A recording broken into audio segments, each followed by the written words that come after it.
Yes, hello everyone. Welcome to the stream.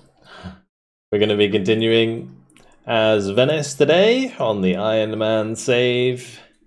We're working our way towards economic hegemon. We did pretty well in the previous stream, which was yesterday.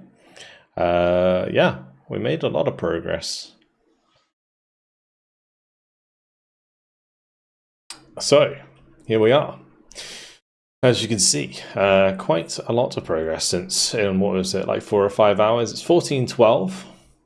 Padua, Ferrara, Cesena, Ancona, Fermo, Ragusa are our vassals. So that's really nice. We also have Messenia down here, Naxos and Candia. We're starting to expand a reasonable amount, which is nice. We're getting some good power. We did really well with our army last time. We got a nice elite army here that was kicking everybody's butts. So that was good. And yeah, we shall continue. Yeah, sorry, it's not broken out. No. Probably jump back on Broken Arrow on Tuesday. I was thinking what we could do is maybe do some like custom games, just community customs for the time being, because it's just more fun. It'll be more fun. What's up? Well, let me know if there's a thing that you'd like to understand, and I'll try and fill you in. What's going on up here? What are they building? They're building rural cloth makers. Oh, they're finally re-expanding the mines up here, but they really didn't need to destroy them that hard. So the way that like pops work in general is they have like a satisfaction rating, which if you click on a province, you can see in the top left.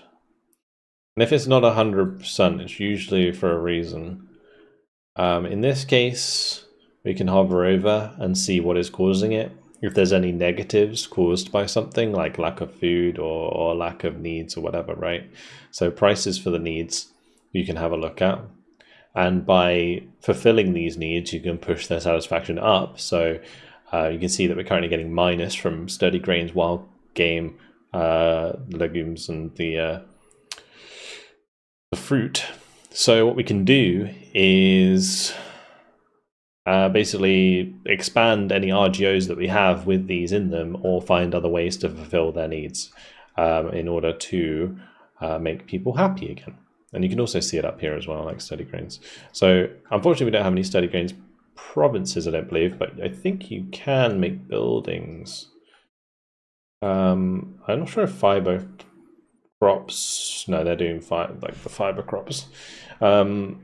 Yeah, you'd probably need an RGO for the sturdy grains, so you'd have to import it. But that's kind of the simple of that. Yeah.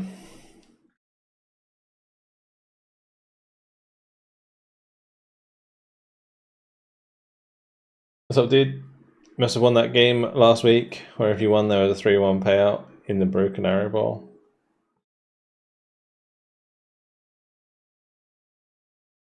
Oh, right, yeah. If there was, you mean the the prediction, yeah. Yep. Okay, so why is Pisa at war with Padua?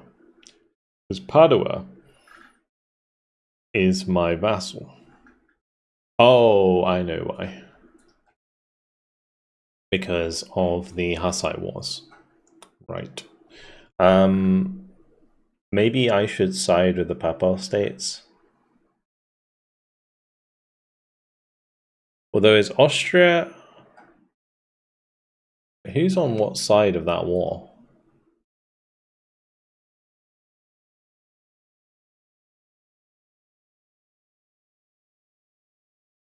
This is the first Papal Bohemian War.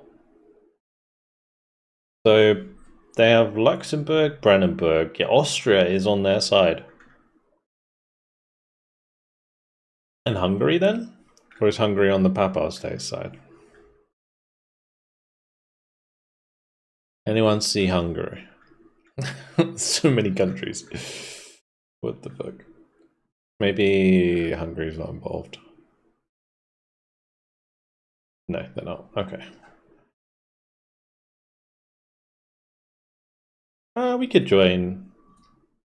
I don't mind joining on the Papal States side. Let's have a fat old battle. Nice war. Look how many enemies or how many units I just pulled in. So the Naples is on our side. We got the Papal States.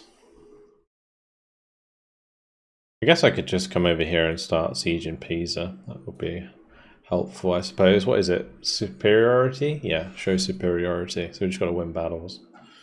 What I'm going to do is tell my navy to go hunting.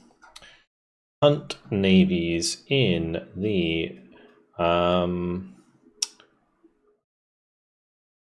Tyrrhenian Sea. Is it Tyrrhenian Sea? The Adriatic.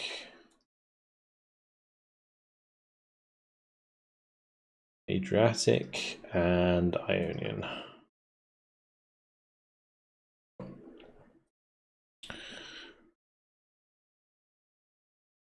A can of skull on this fine evening, is it? Indeed.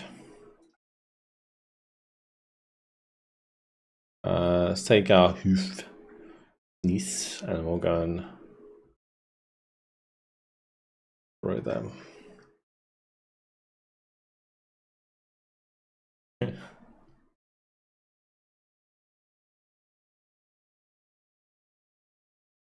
Why is my income so bad? Stability slider, maybe?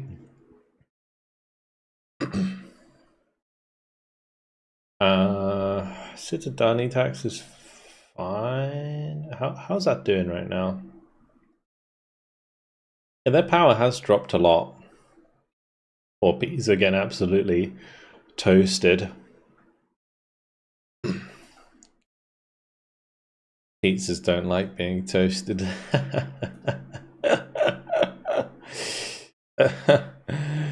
Sorry.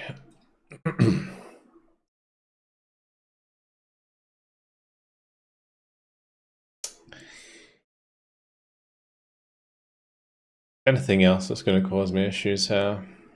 No.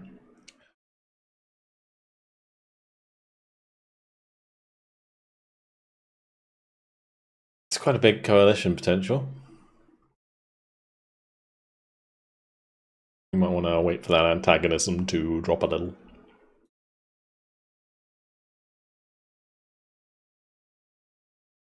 Maybe I should be sieging Cremona first.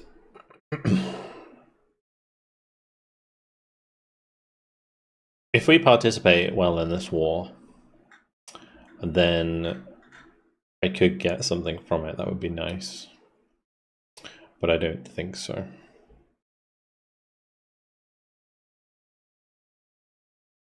I mean, I'm not gonna like... This isn't my war. This is just the Hussite wars. Gotta get rid of that pesky Hussite face, you know. So scum.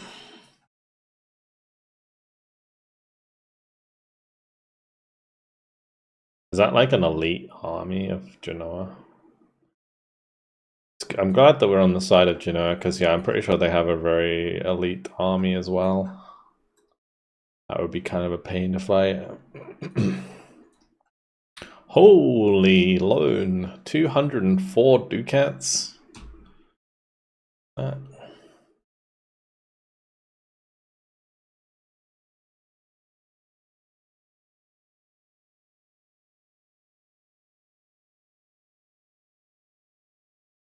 Colors. We should just go hunting, to be honest.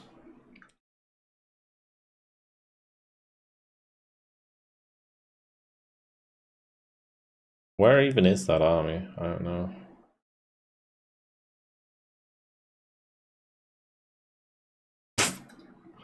It's always crazy when you like have like 1,000 men and you stack wipe a 2 or 3k stack. It is nutty.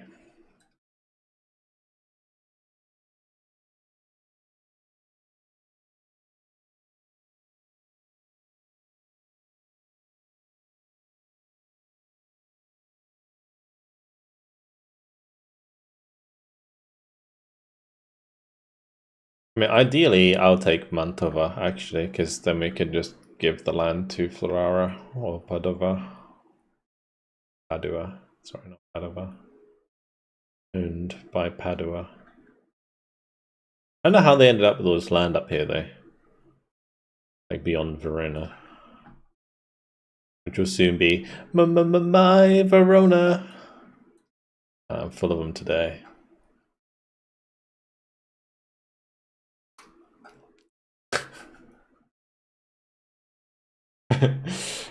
Sorry.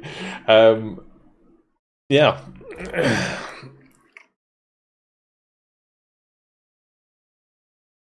Let's just keep sieging.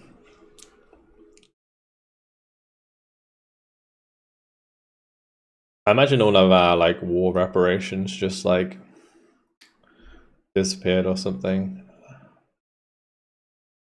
How long until our next parliament? A year or so.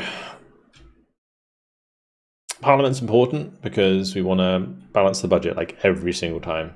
Since we're basically running loans to feed our economy, balance the budget all the time, and we can also mint a lot while we're doing that, which is handy. I am surprised it's so low though. Oh, we are diplomatic spending a lot right now because actually not entirely sure why. Because all my vassals like me a lot. I wanted to annex Ancona, so let's do that. It's like a city, so like it's not like a city, it is a city. And it would be an extra 28,000 pops for my lands, which would be easy for me to control, so we need to start incorporating some of these places. Like Cesena, for example, would be great. Pesaro will definitely make sure that we annex them as soon as we can. I've got to wait 10 years for that though, because we just made them our vassal. Oh, there's some game sound if you want that, since we, just as when I checked today, because it seems like I never remember to actually put it on. Who are we excommunicating? The ruler of Bohemia. Yes. Get him out of here. The heathen.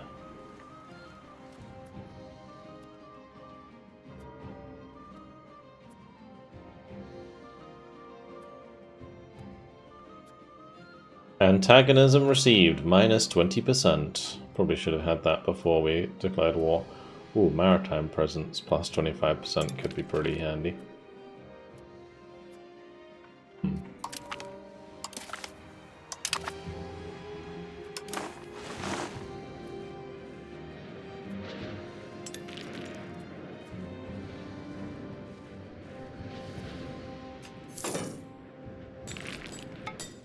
Medicina.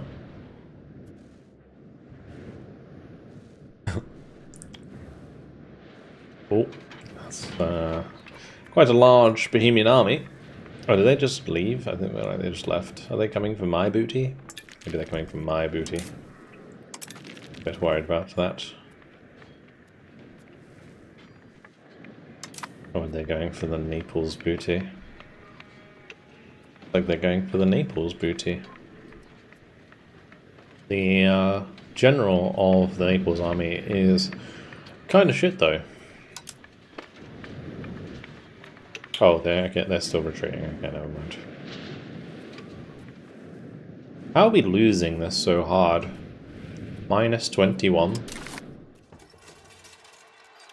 Have I not? There's been 77 battles? My Frankie.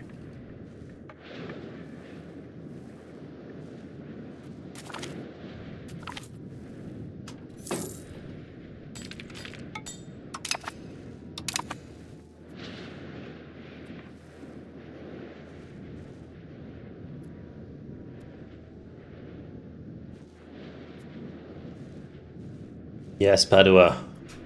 Wreck him about.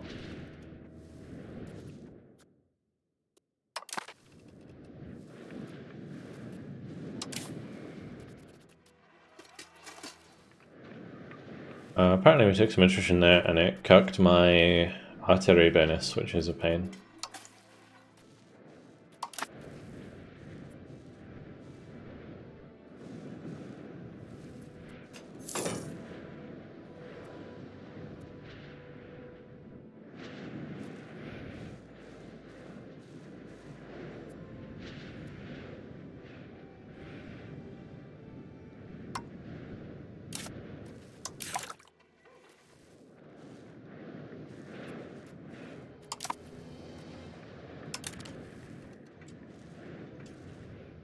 Just gonna speed things up.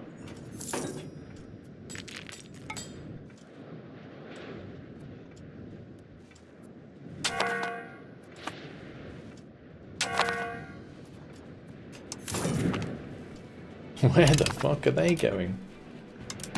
What the hell?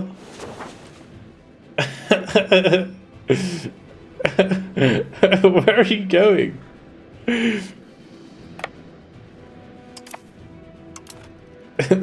Like, of course you're not in naval range. I do not tell them to hunt the seas or hunt in that area. What the fuck is that? Well, we have Italy. We haven't really won battles though. That's, I guess, the problem is that a lot of the Europeans, the HRE, are getting bonked.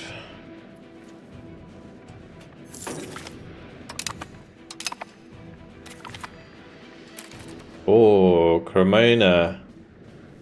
Okay, now we're chilling.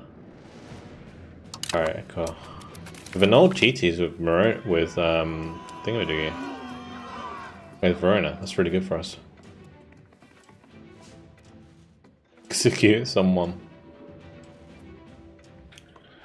Do I need the antagonism right now? I think we'll be fine.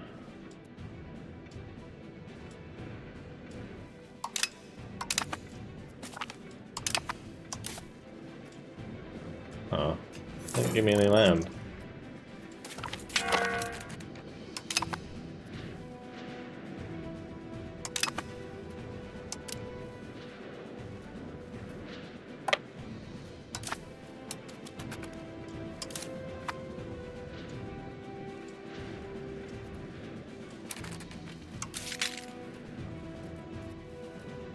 Do I raise my levies and go hunting?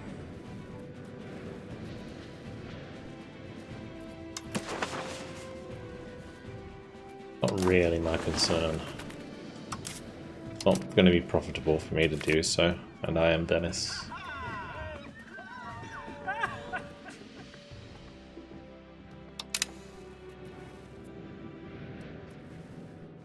Alright, money.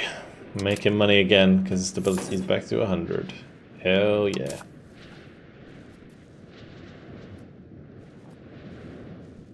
You start eradicating nations because there's too many flags running around? Yeah, true. True.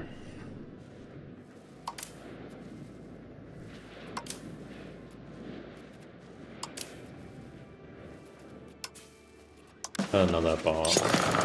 And you keep patrolling.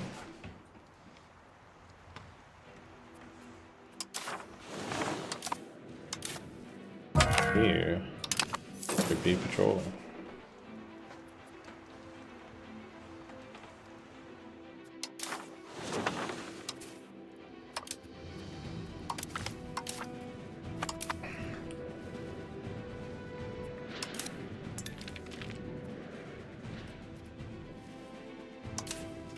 I did patrol here, right?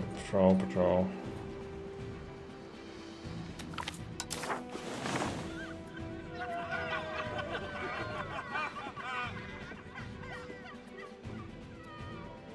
Like, I don't mind being like spiritualistic, but having extra clergy estate satisfaction is good because that increases our research progress.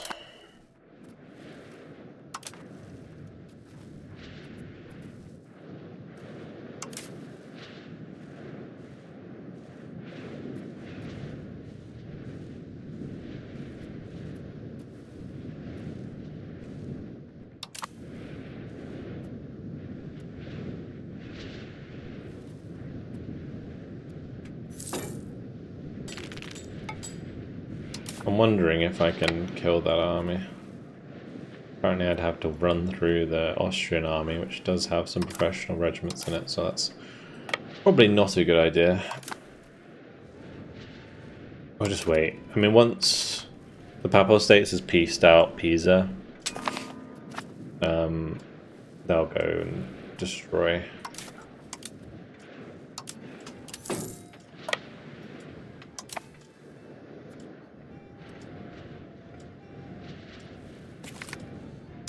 I could just go and encourage these sieges a little bit. We take our boys. Oh, okay. For whatever reason it stopped.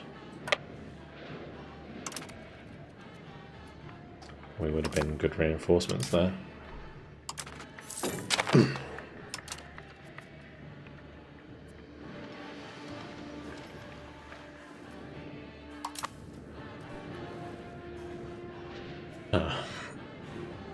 Meritocracy.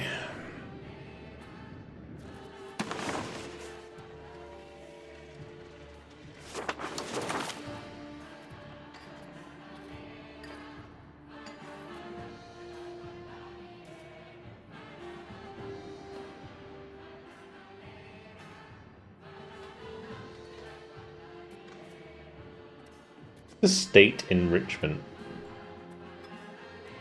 How much a state can withhold from their taxable income each month? Huh.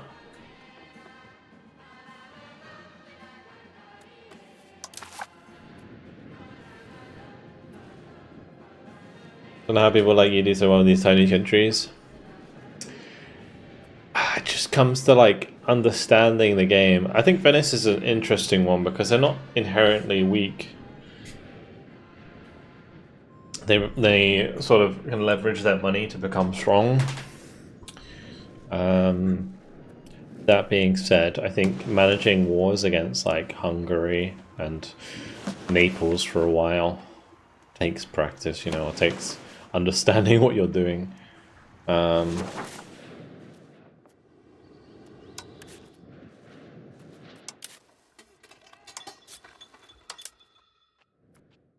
Probably could take Masaka as a vassal at some point. Next parliament debate, I'll make sure to do that, I think. E4 is indicate why Venice is not weak at all, great economy. Oh, and in E4 it's completely different. You're way stronger in E4 at the start. Because in E4 at the start you already have all this land. Well, I guess in this... So in E5 you start with Candia. You start with like...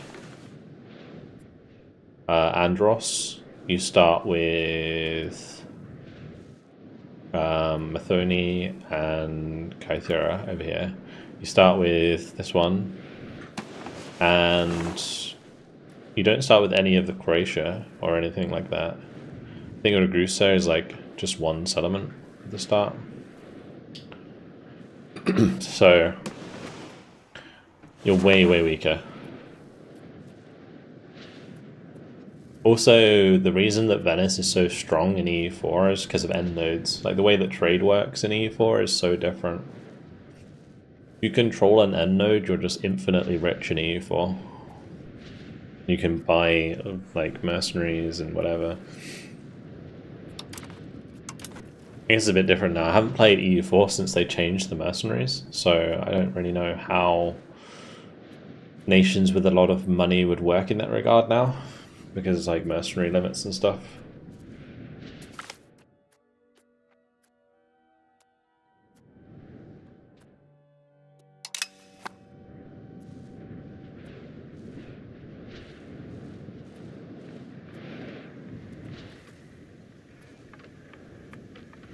Wait, Bohemia owns this land?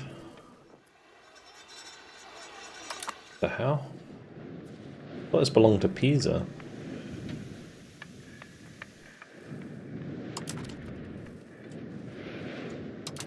Alright, I am gonna raise my levies just because I don't want them to shit on me in a minute. That would be kind of annoying if they did that. I'm gonna get my boys to come over.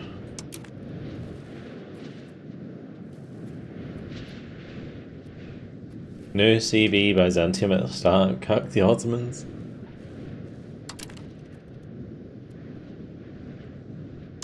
I guess maybe in theory you could do that here.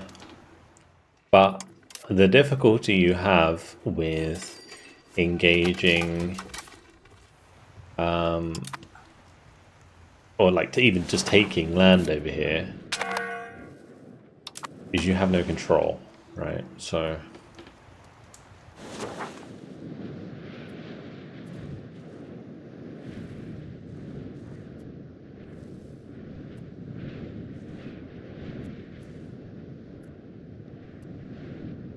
that's not a bad idea though. I could go and take Constantinople at some point. We just gotta deal.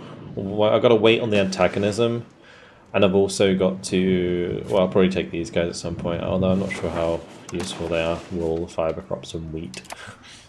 Not a shitty country, but. Right. Yeah, we'll just have all of these men go join my army.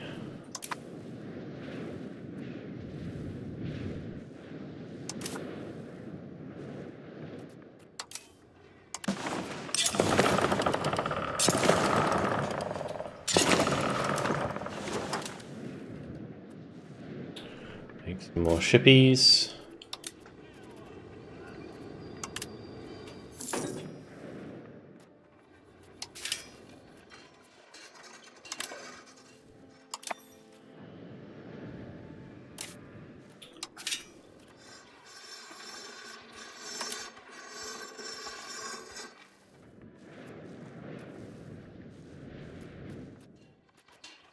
These are so expensive. Just Age of Renaissance building, that's why.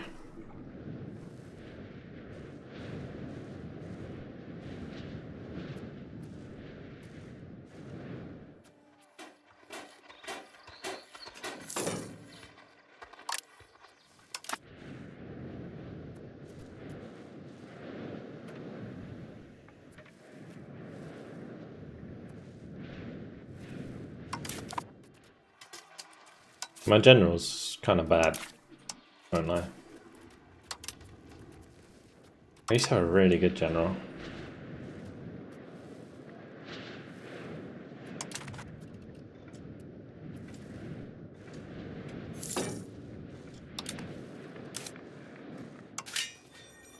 I need to keep building profitable buildings because at the moment... Rough. Actually, I don't have enough people here. Maybe I get rid of the stone quarry.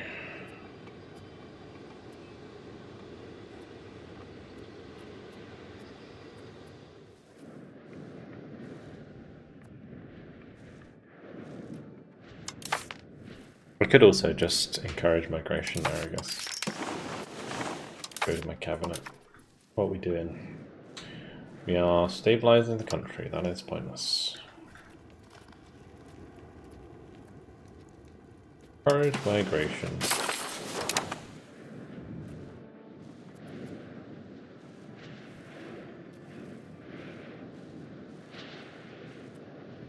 We're integrating Istria. Oh, the other thing that's good, easy about EU4 in general, I think in single player, EU4 is easy because you can manipulate allies much more.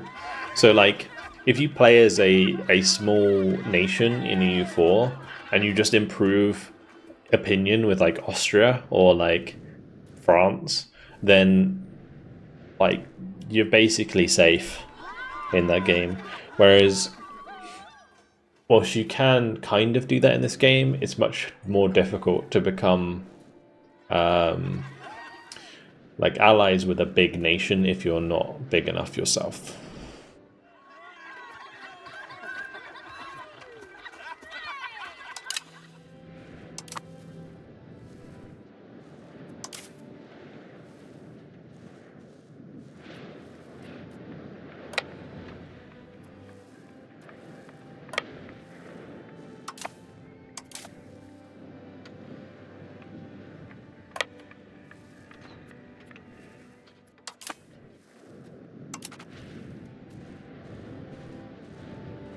Yeah, E5 does in general feel harder to play smaller nations than E4. But there is also more smaller nations, so there is more opportunity to expand. You just gotta make sure you don't run around with a target on your back. Which, as Venice, I did have a big target on my back for the first part of this playthrough. Because Hungary wanted me booty. So did Croatia. So did Naples.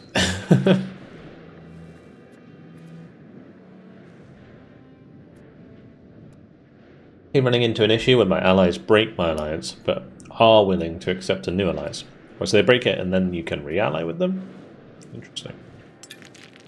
For me, if I had an alliance with the Papal States, but it broke because apparently I didn't give them land in a war where I said I would, even though I didn't say that I would, but yeah, they didn't like me for that.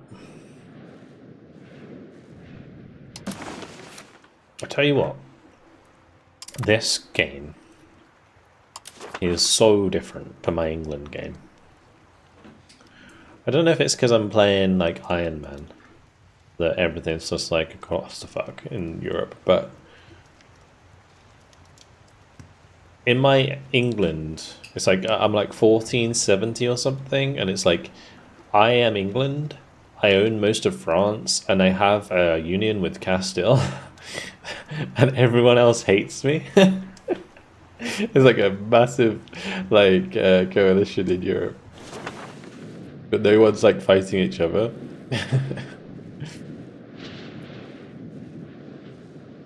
That'd be nice to get Ancona. That'll be some more money.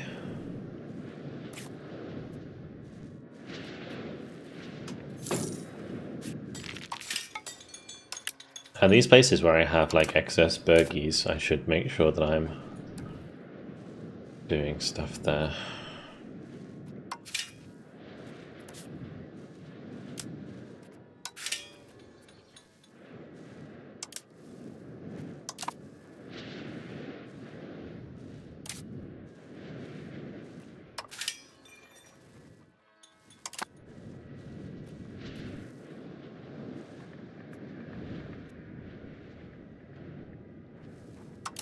I can turn down my diplomatic spending now, actually.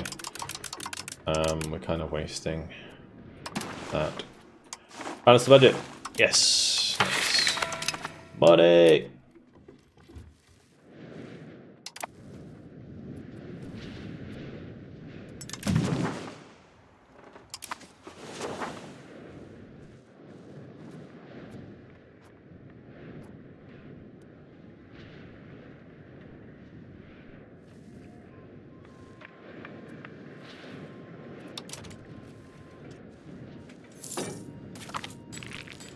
The Papal State's doing now. Oh, nice galley power. Tasty. Plus 50% galley power is actually massive. Right, now just give me the siege, please.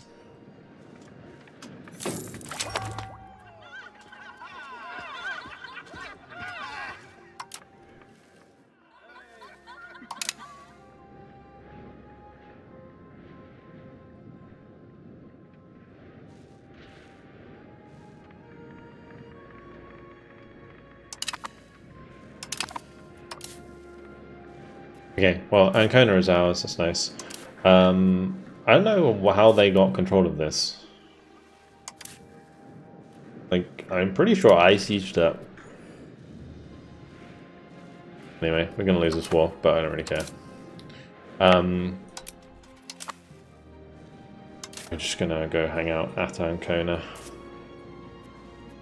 Right, Ancona, what am I doing with you? Do you have a dock? You do. Max control 75%, it's not too bad. I think the thing that we need to do here is make sure that I am patrolling on this side. I think what I'm going to do is something like this. And then we're going to do... Oh.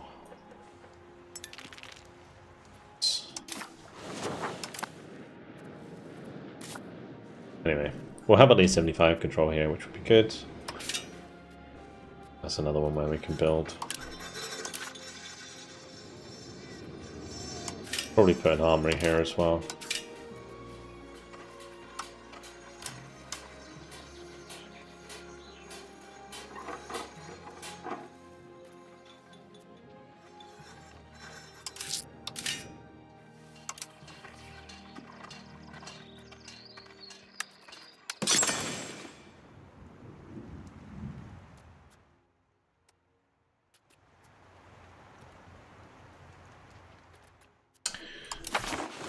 We've got to...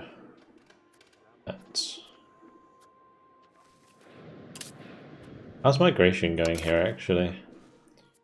Plus 62, that's not too bad. I don't need to improve diplomatic reputation anymore. But we do need to assimilate pops to our culture.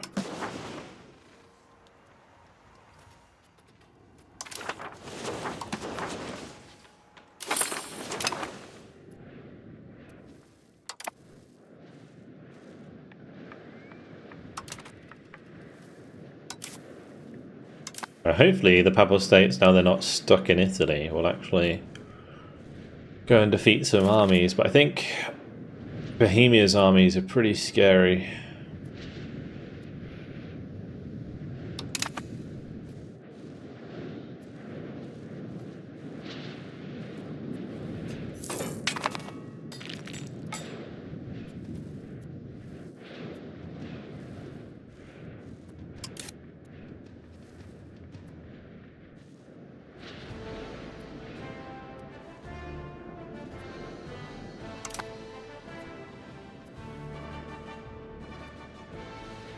That's not...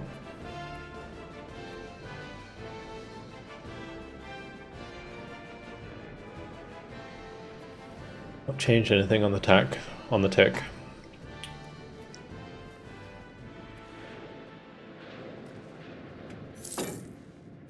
Ah, there we go. Good stuff.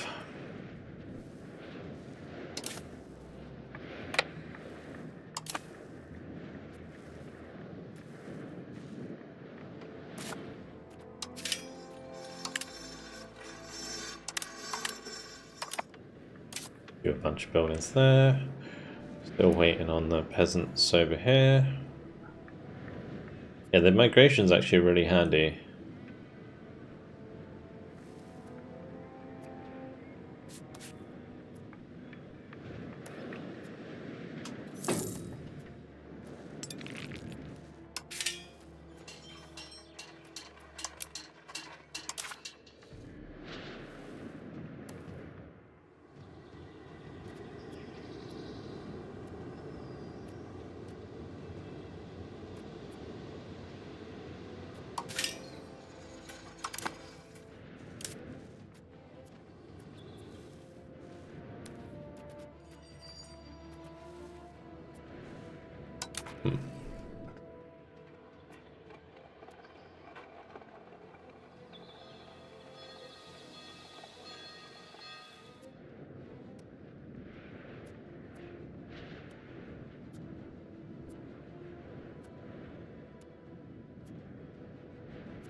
There's not really enough people intending to fill all the jobs there.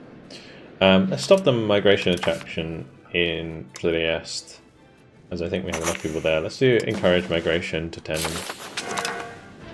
We don't have much control there, but it would still be good to fill the buildings.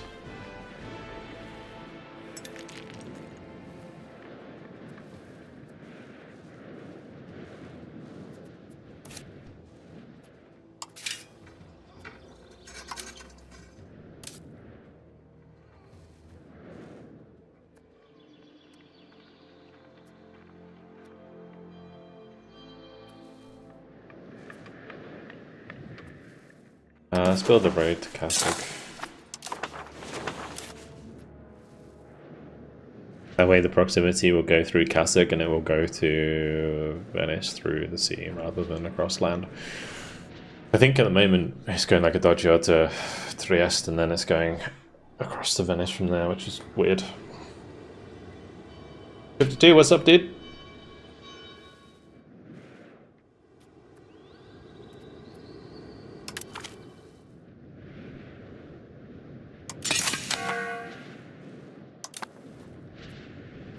Tall castle.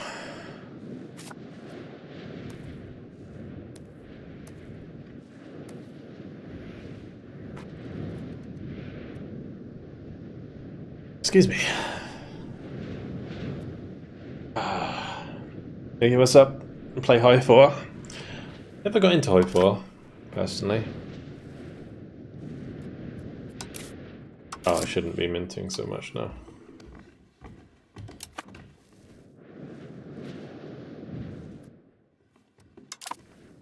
Also, I probably should have pushed for taxes during that parliament. I forgot to do that.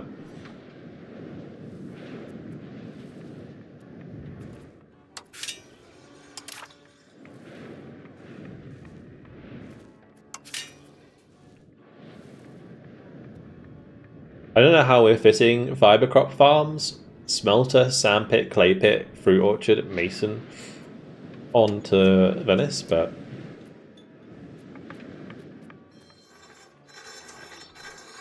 okay.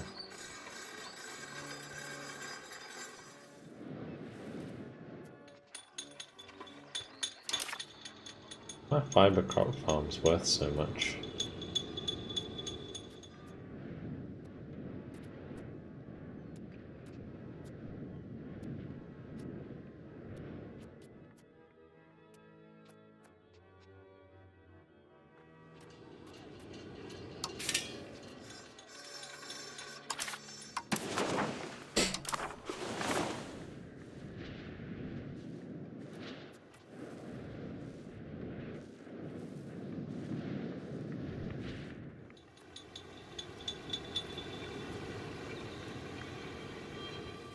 I think I need a irrigation here, but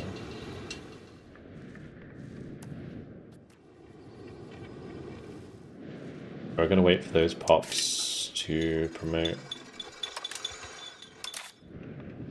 We can use up the 200 burgies though.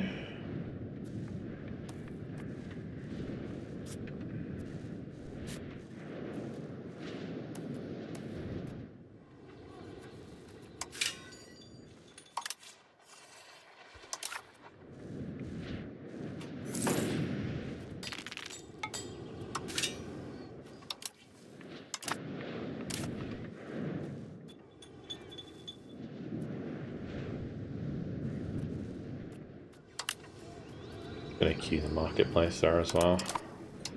I just keep things sped up. I don't need to worry about these battles. I actually think eventually the Papal States will win this.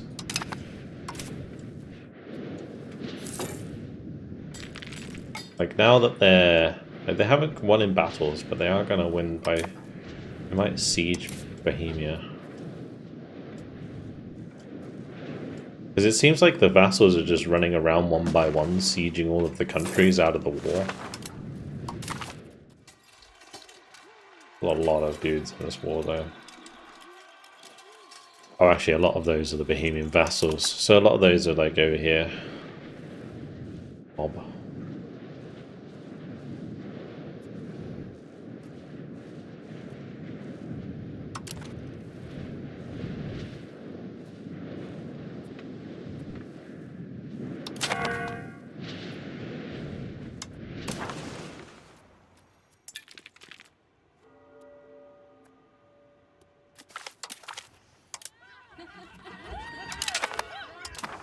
1A. I'm gonna just accept meritocracy.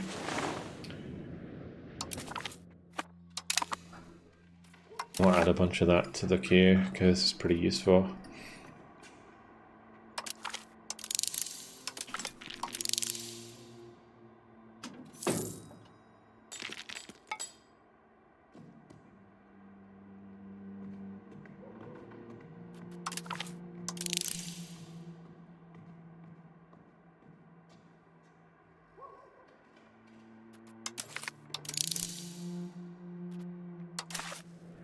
All of that is good stuff. And also, since it's going to cost me,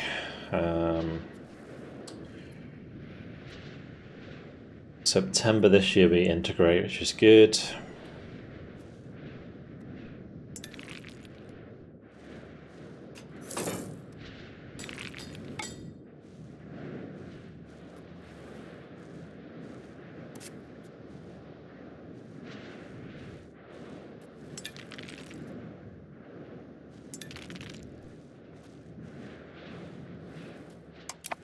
I have to admit, I'm always a bit surprised how popular EU and CKR, HOI4 kind of get because of World War II and how intense it is from a war perspective, but all the others are a bit surprising. I think it's just like EU4 is, or like the EU series, I think is just full of dopamine. Like it really is. Like when you take over land, it feels so good, and like all these little things that you do that like improve your country in some way or another, and you see the payoff, it just feels so good.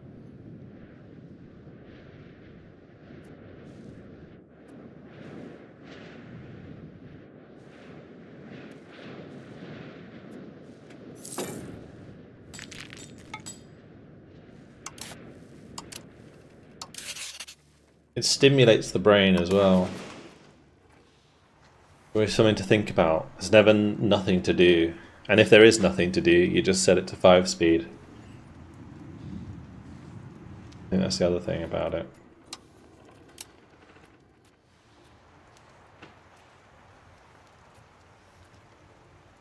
I think it may be time to integrate Susanna.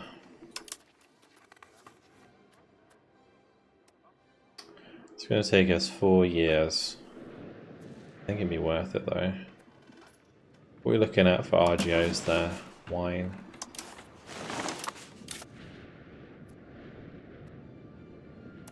I mean, it's another what? Yes, no, there's quite a lot of pops.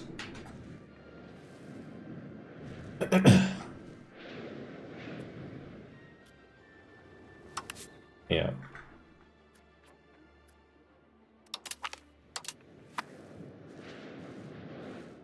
Next them, please.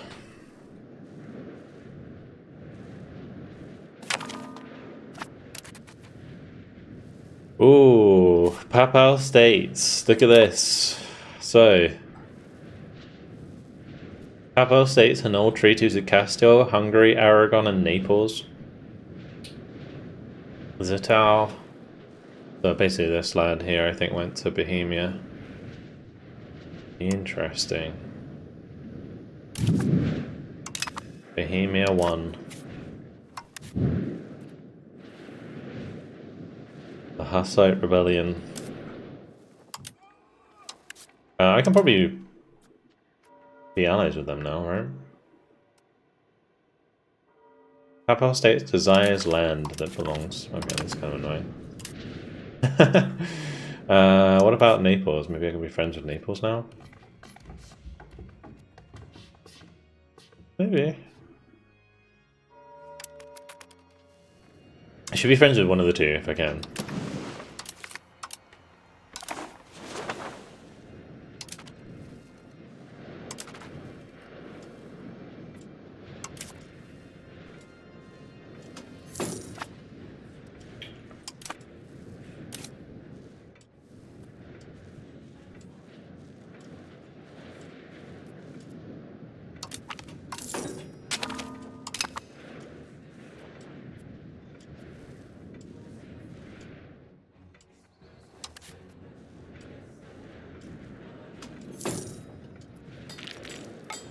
So I actually haven't taken any land from the Papal States. And being on their good side is generally a good thing for the Curia. The main reason I'd be friends with Naples is because if Papal States declares war on me, Naples will help me beat them. That's the only reason why, and vice versa. Papal States has helped me beat Naples multiple times. Like all of this land that we've taken here, Fermo, and Pesaro, and Cesena, was all Naples at one point we took off on.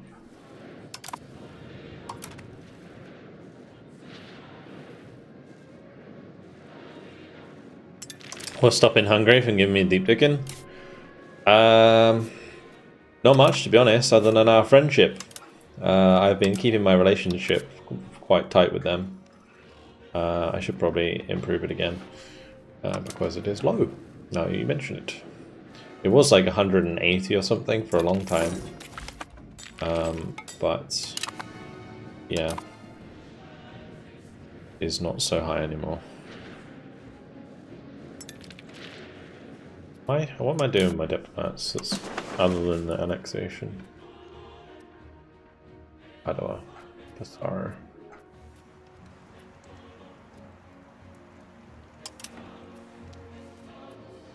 I don't think I need that more than I need to increase it in Naples or Hungary. Could also increase my diplomatic spending again.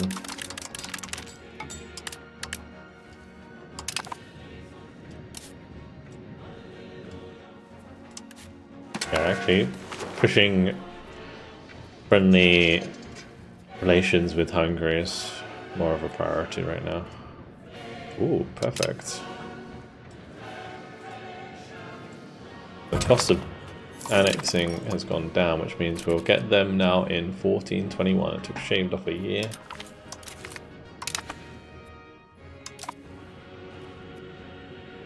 Also, I am a lot stronger than I look.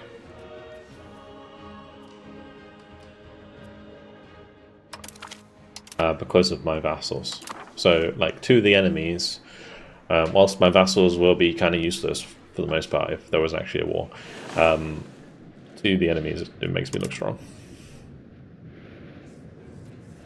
About a tiny baby Croatia, it is. It is a tiny baby Croatia.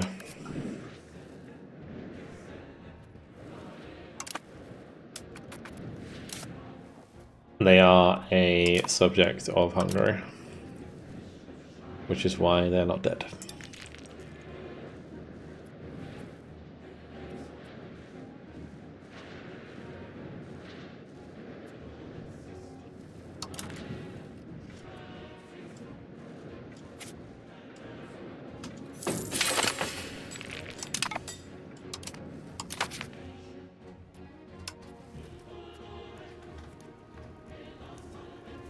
Let's do...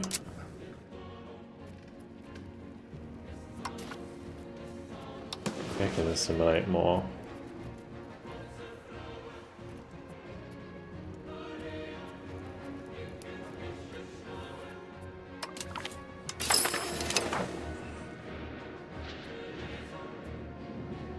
Get those southern Bavarians out of there.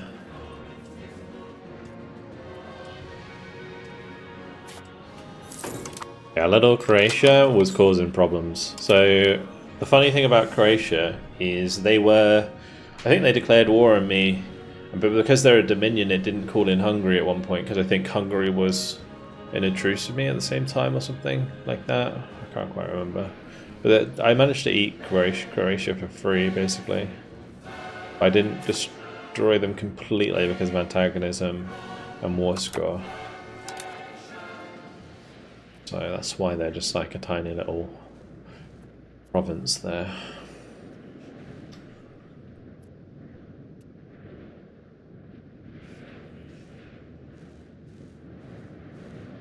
Right, next diplomat's definitely going to Naples. Keep it sped up.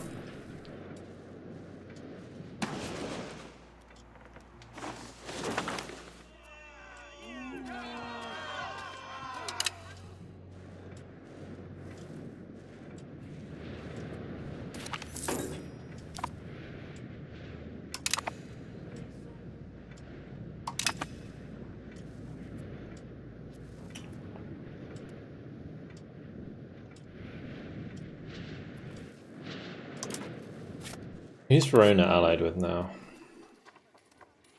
Bologna, Rebecca,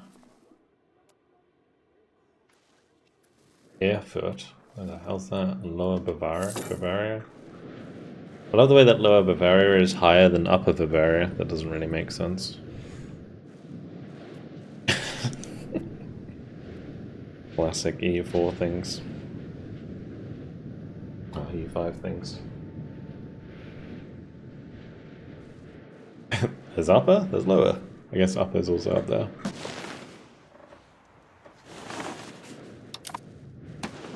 Bohemia is scary looking. They have a bit of land over here as well. Town of Utrecht. France is uber scary. Their tax base is 719, guys. What the fuck? We've got to become economic hegemon at some point. My tax base is actually 200. That is, considering how big we are, that is very good. That is very good.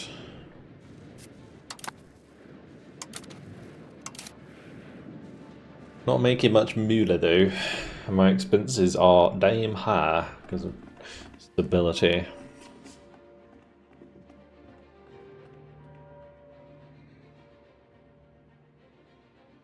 I need to like somehow reduce the power of the Setubani so we can earn money from taxing them.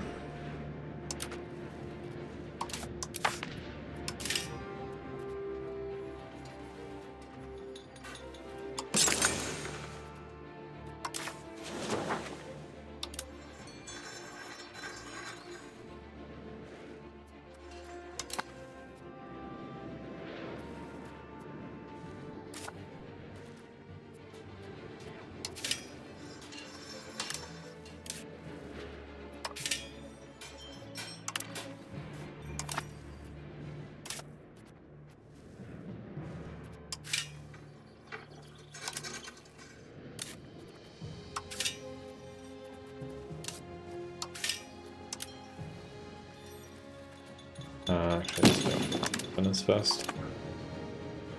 There we go. Well, yeah, not too bad. Same thing in Egypt. Upper Egypt is south of Lower Egypt due to elevation.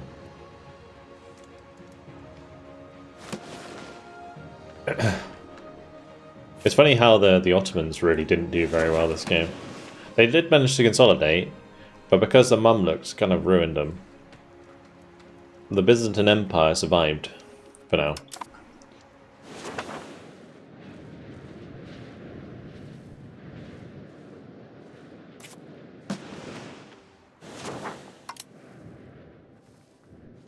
Oh, that's the other thing I forgot to do in the parliament. Yeah, so next parliament, I need to remember to do this. We need to basically get taxes and fabricate claims. It's like the easiest way to do it. Because I can't create a casus belli on these guys that's useful to us. Because they're not excommunicated and all the rest are like plus 900%. And then a no CBE like antagonism is disgusting. So yeah, gotta be a bit careful.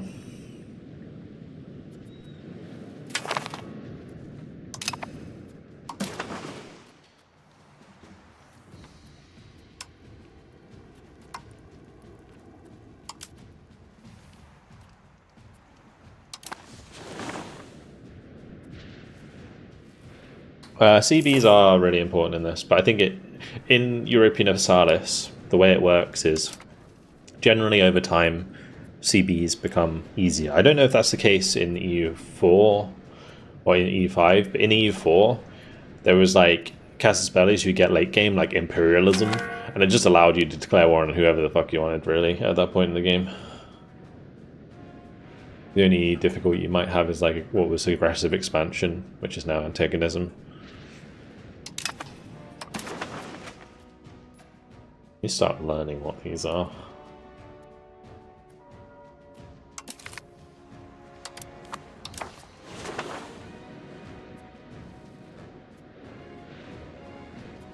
My least favourite thing about this game is that I can't put my mouse anywhere without a tooltip taken up off the screen.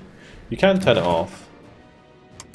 The one thing that I do wish they had though in the game is where you could like hold a button and it would make the tooltip pop up rather than it being like automatic.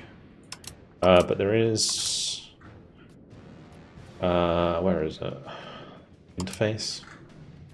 Map tooltip, so you can turn this off or you can increase the delay. So if you don't like it popping up all the time, I had to mess around with this a little bit. I've kind of got used to the tooltips because the tooltips initially are just very annoying because they're always in your way. But over time I realised how important it is to have them popping up. Because if you have like map tooltips turned off and you go to a map mode like this, you don't get this pop-up, which is super important. Yeah. So, and mine's on like a second, which is fine.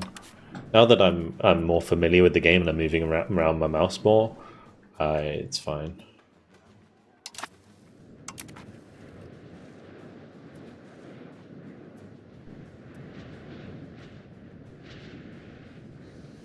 Yeah, once my stability gets maxed again, we'll be fine.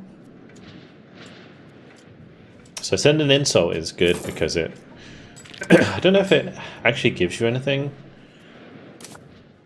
If you send an insult to your rival, like you used to, I don't even know who my rivals are right now. Who are my rivals? My rivals are Croatia and Venice. Like, if I send you an insult, does it give me prestige or something? Because I might deeply offend them. Your mother was a hamster and your father smells of elderberries. You can choose the insult.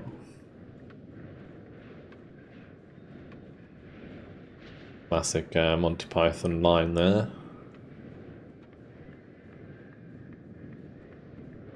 Your mother was a hamster, so the judgment day is upon us, the minions of Lucifer walk upon the earth. Furthermore, I believe. Okay. When the account of our time is written by all future generations... As long as it's not wide enough for me to actually see. Oh look, there's some lovely filth over there.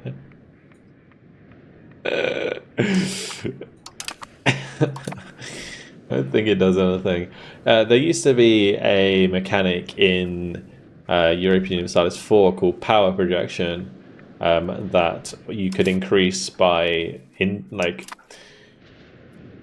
doing things with your rivals. I imagine they'll bring back something like that as a mechanic in this game at some point, but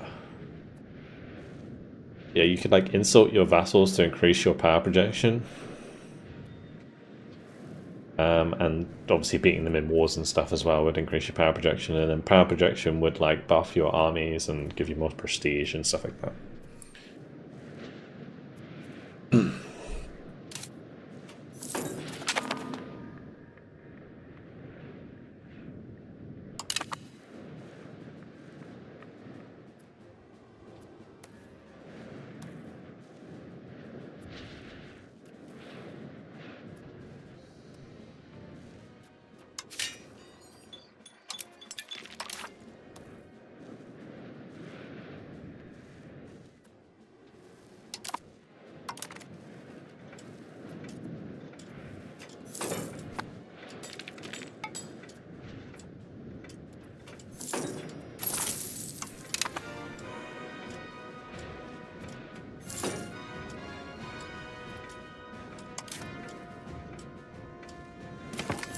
How much are loans right now?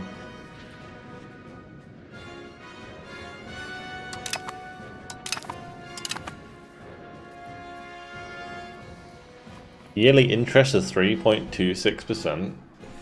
I can borrow 14,000.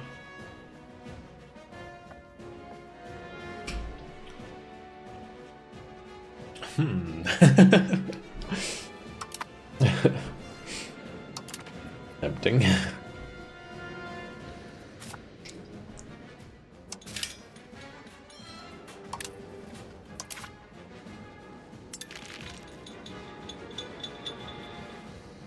Yeah, see, maximum control here in Ancona is currently 85%, which is very nice.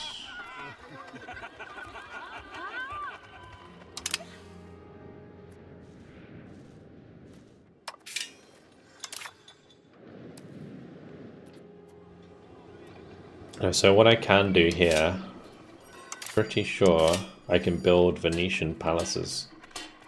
Oh, we can also do the Republican Assembly.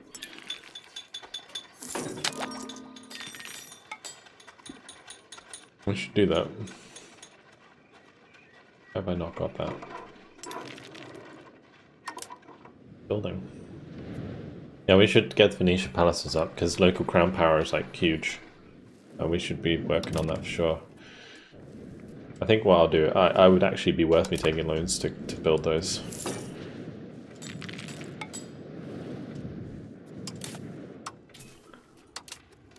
Oh, look at this guy. Holy moly, yes.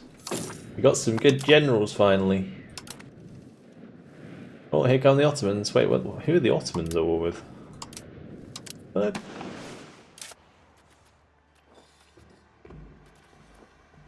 Oh, they're all in Genoa. The Papal States.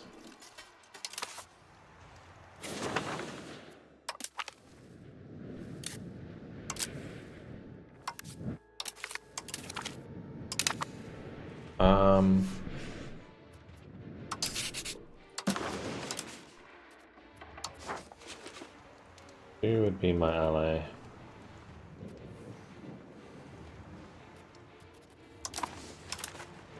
Probably need to wait. I need to wait till I have a diplomat. The one thing I don't like about in this game is that if you don't have a diplomat ready, you can't see what people would accept, which is really irritating.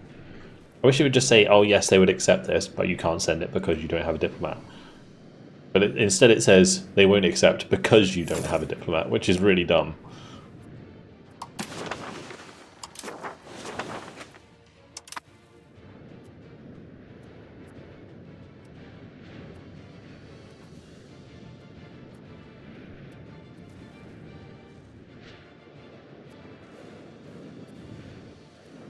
Yeah, I do think like diplomats are a bit abstracted in this game. Like it'd be way better if like you had you know, like how you have your cabinet, if you had like another thing for diplomats and you could like hire diplomats and diplomats are like good at different things. That would be so good. Rather than this like weird system where you like build up diplomats over time and then send them off and they like disappear into the nether.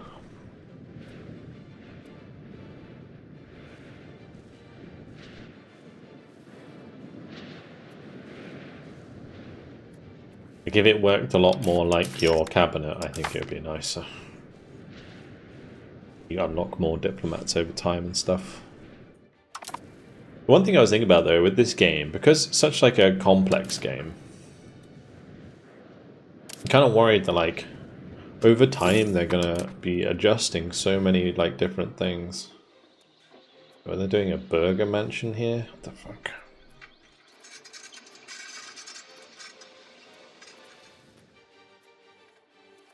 Get your burger mansion out of here.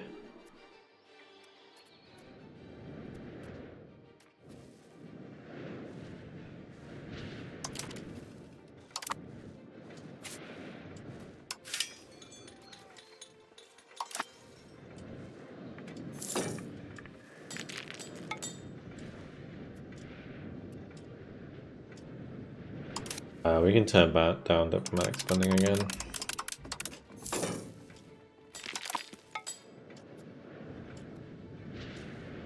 I want to imagine the man hours takes to program the computer opponents. The AI is not that great in EU5 at the moment, I don't think. But yeah, it will get better over time. For sure. This interest is so low. If I actually needed to build stuff, it would time to take loads of loans.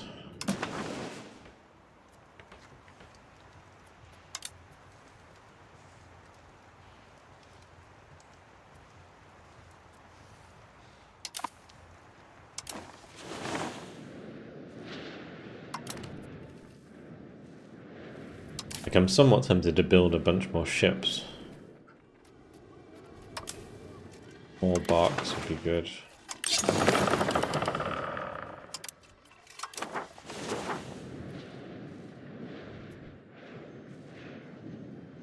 Yeah. Well, I think like the biggest problem I have with the AI is their ability to determine CBs and like what is a good war for them to start. And then second to that is the army movements.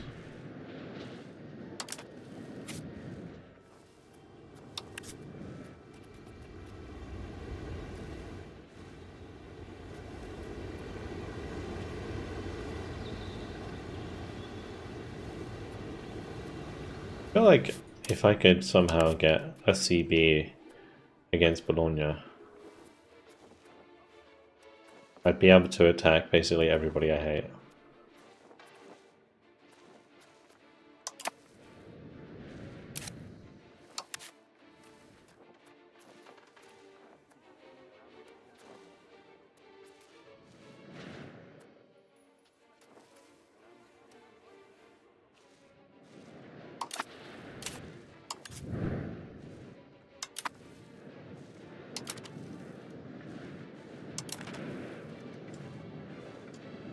Okay, well, we're chilling for now.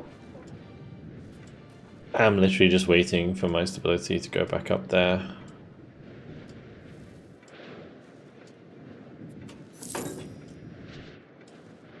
Almost there.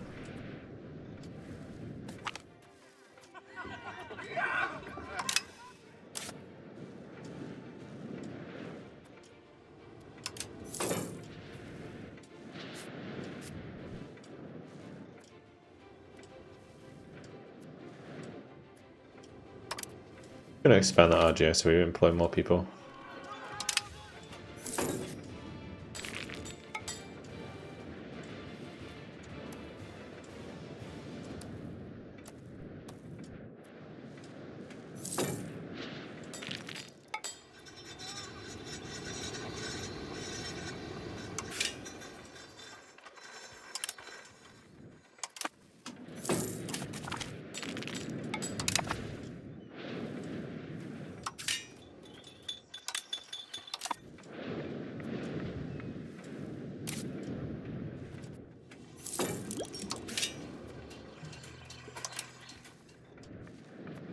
Oh, I just realized because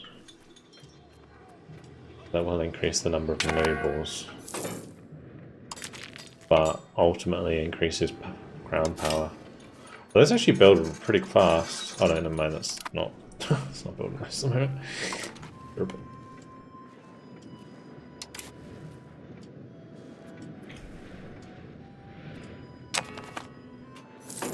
So now I should be paying back any loans that cost me like 4% or more, because new loans cost me 3.3%, so there's no point in me holding on to the 4% loans anymore.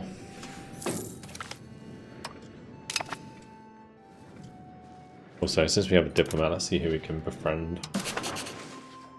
Offer alliance.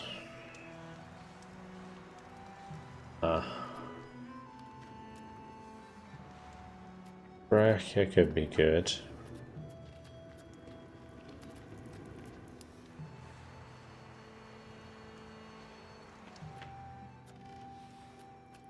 Austria's close.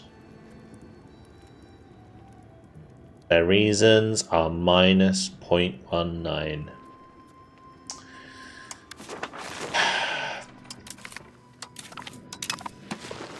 Apparently I can offer them an alliance now. I've done that. Austria would be a good ally to have.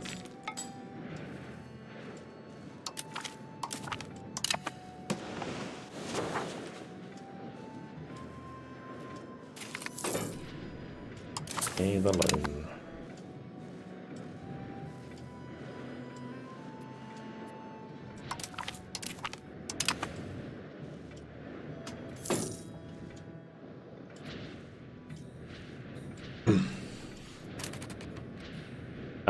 Loans also decreases crown power.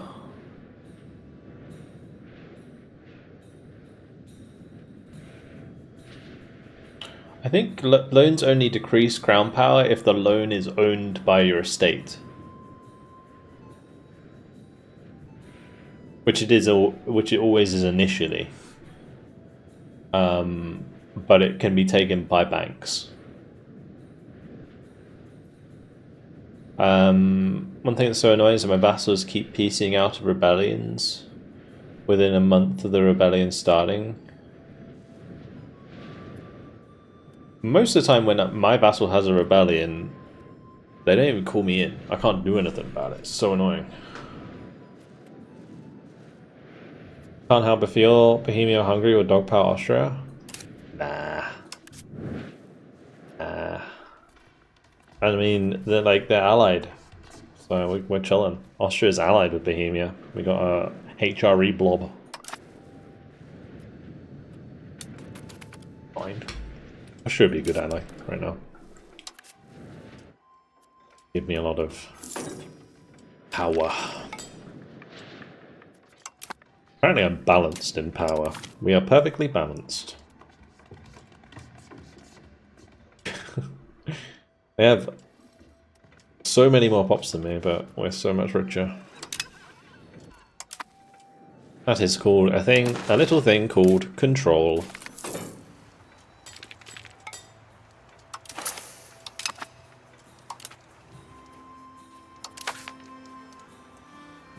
Yeah, with my debt,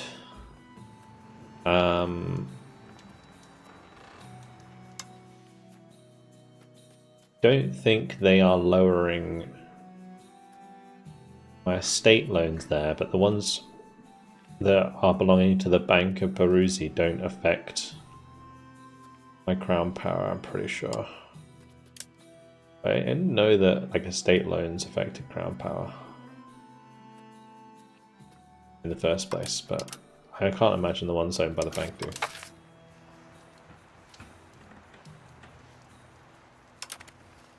Anyway, crown power is not going to be so much of a problem soon. Like, we're on 26%, which is nice. That's only going to go up as we build more of these bad boys.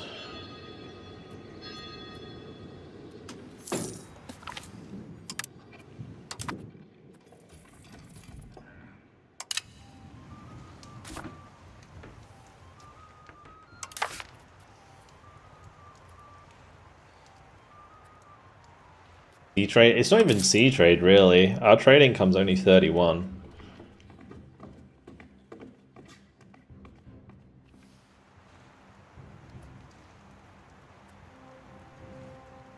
Most of our income comes from tax.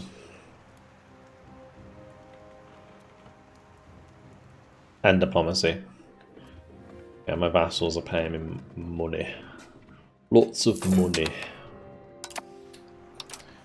Alright, it is Parliament time, which means we are going to have some fun.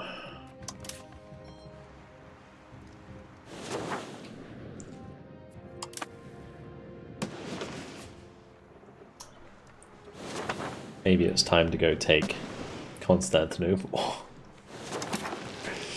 Right.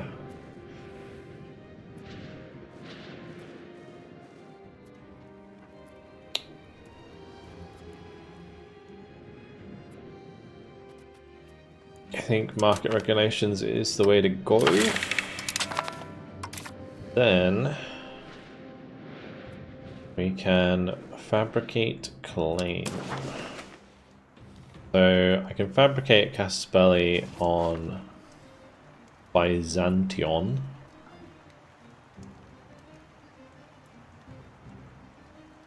Who are they allied with, if anyone?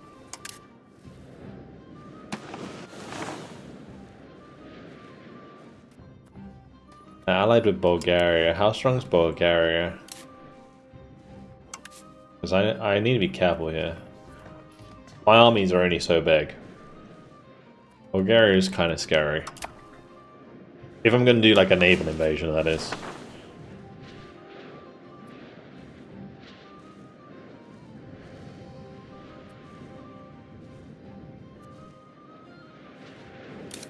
How's Albania looking?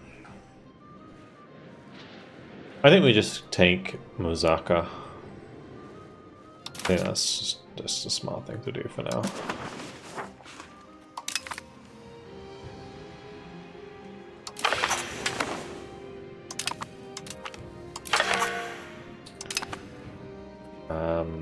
Request additional taxes and support innovative ideas.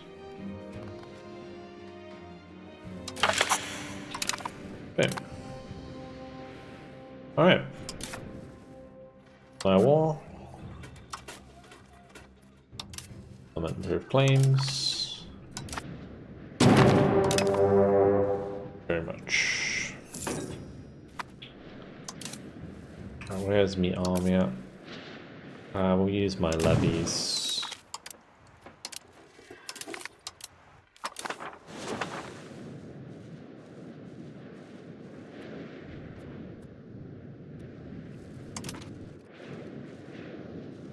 Look at all them the vassals. Just I'm gonna dogpile them. For real.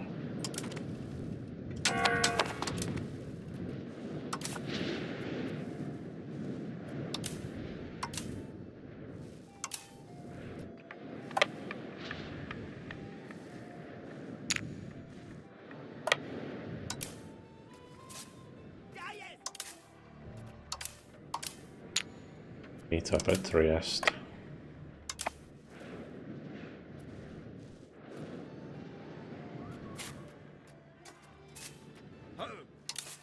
Should have a pretty good general. Okay, this guy's nutty.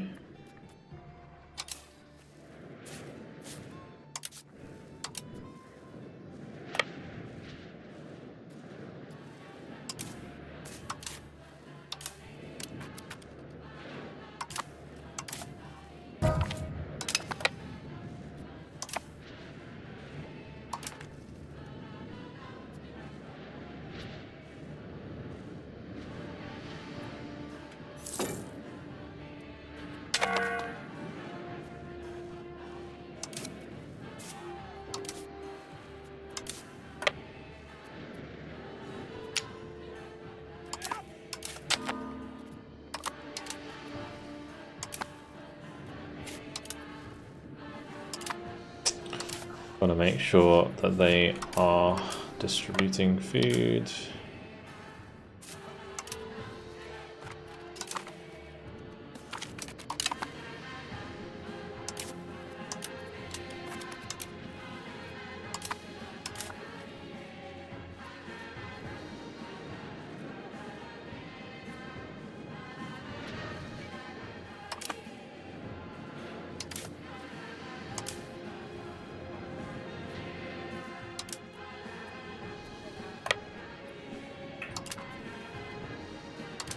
We'll probably have to bring these guys over here and distribute the food.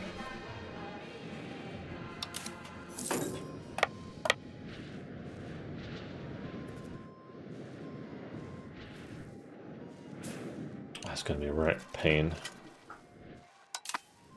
Constantly do this. How much food can these guys carry? I'm surprised the fishing boats don't carry much food. If any. Where's their food thingy?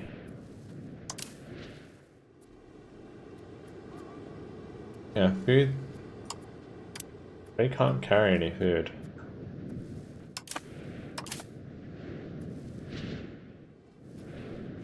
Huh. Okay.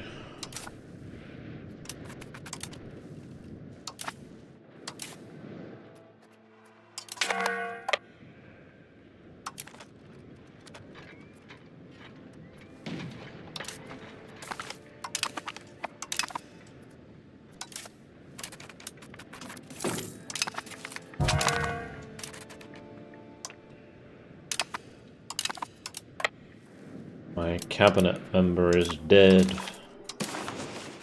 Right,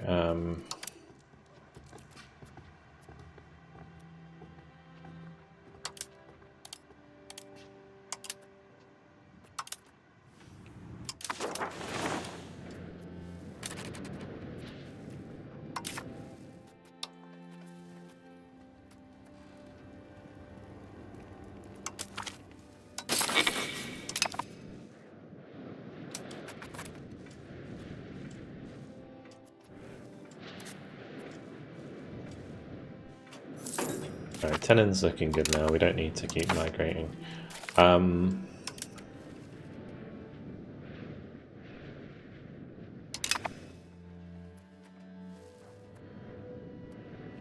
Or is it still entering that coalition?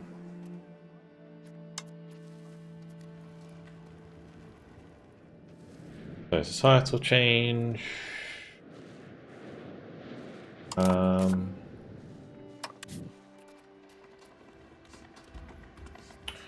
We'll be allies with Venice after this war. Don't need to worry about diplomatic endeavours at the moment. Increased province control could be an idea. More assimilation.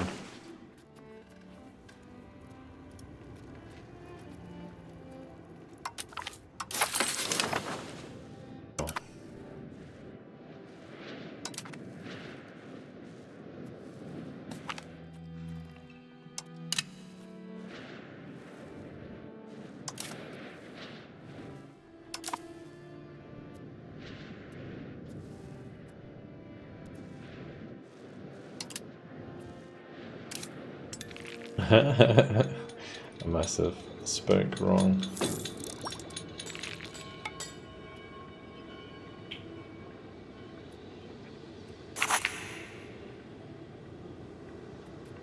Can I promote? I don't know if I want to promote nobles.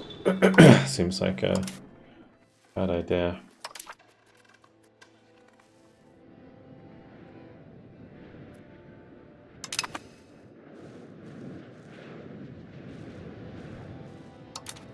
But it may be good because it would be offset by the fact we get extra local crown power. Yeah, we'll build another one.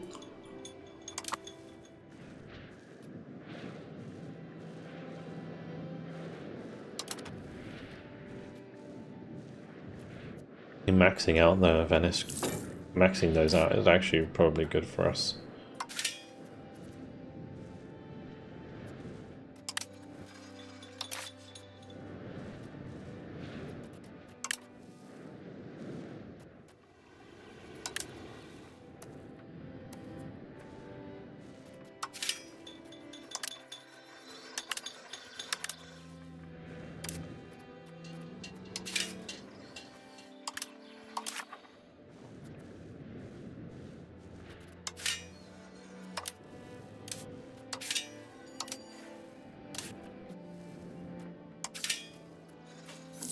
Farm building.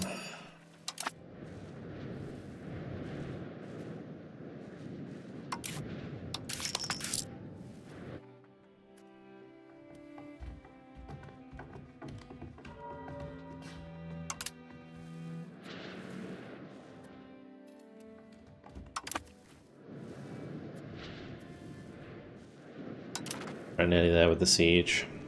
What I do need to do actually is buy more cannons. That would be a good use of money. Because then whenever we're sieging, it just goes so much faster. Alright, cool. Sir are my vassal. Welcome to the team. Give me your money, give me your reps.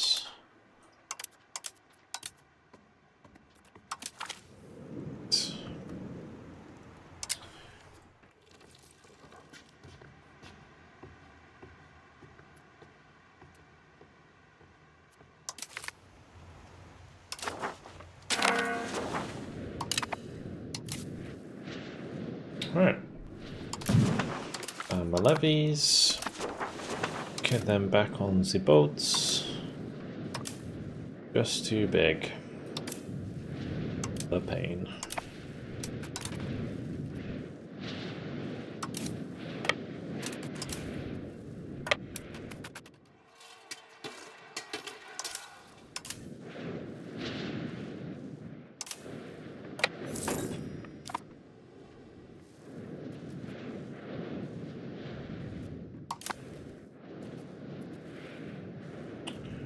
Alright, we are making moolah. That 65. Hell yeah.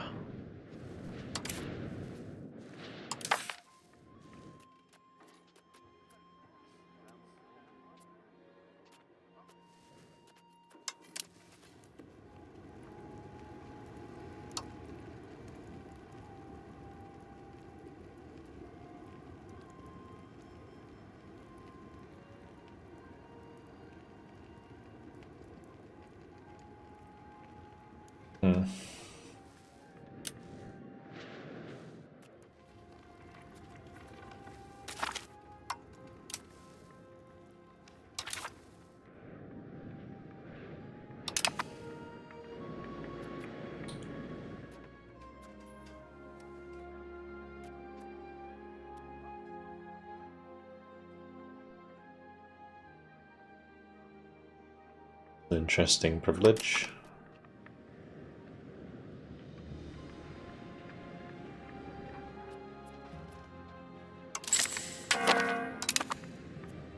They're gonna hate me for a while, but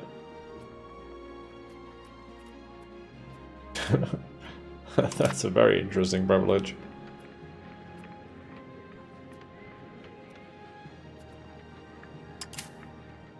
Okay, recruit to army. Cannons. Give me them cannons.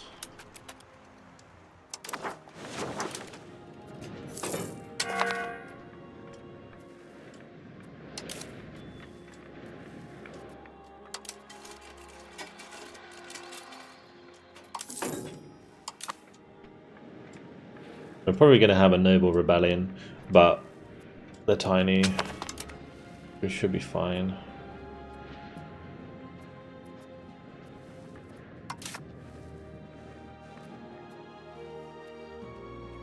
Good.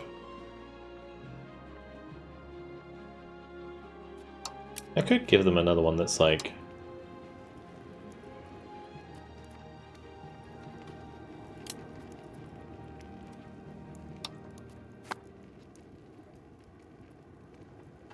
Like, Zonta is terrible.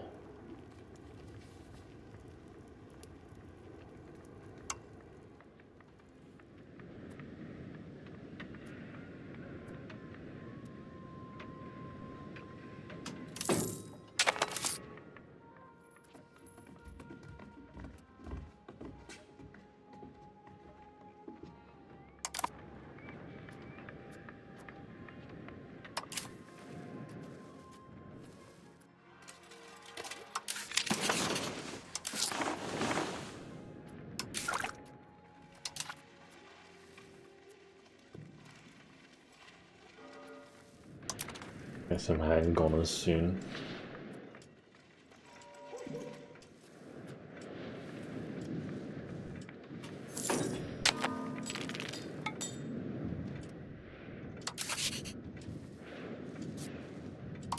Too many relations. I'm gonna have even more.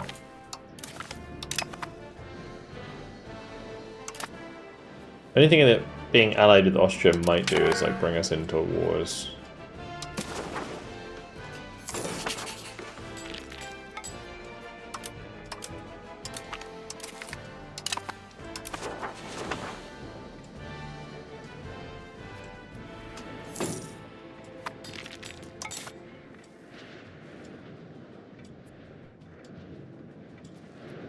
Got 29% ground power.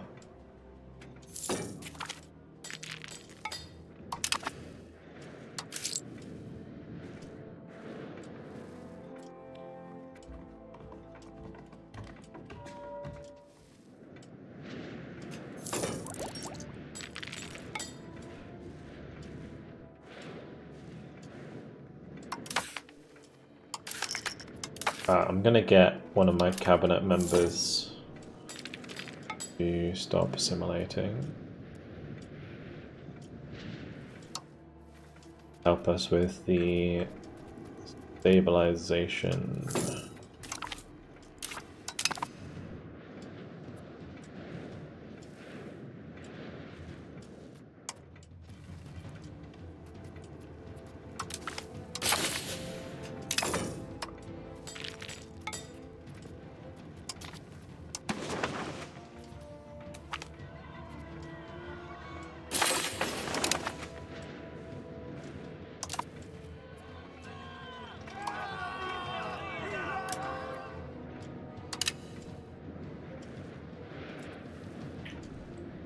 Oh shit, I should be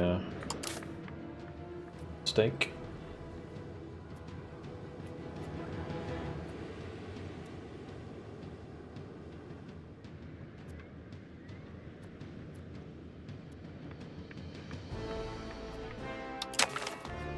Right, just separate the barks, and then we're gonna have that be 2 navies.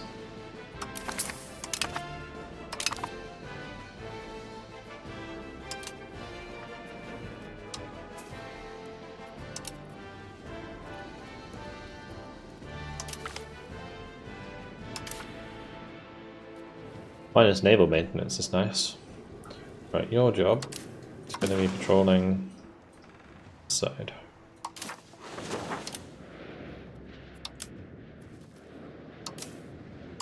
Your job is to patrol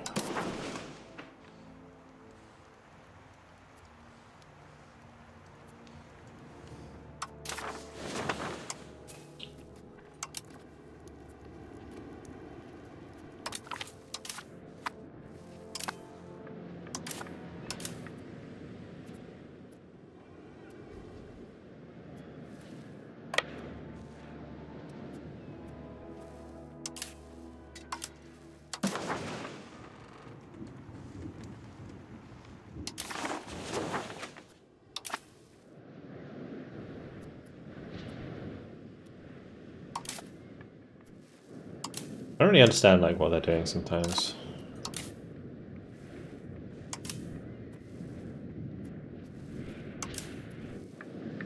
Okay, we'll just have you go here, but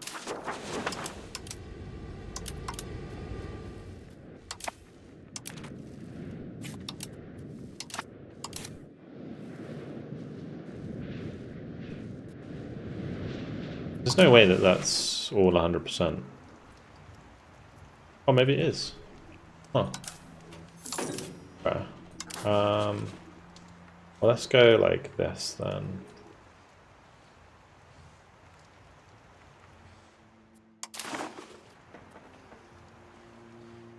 And you can do. Yep. Perfect.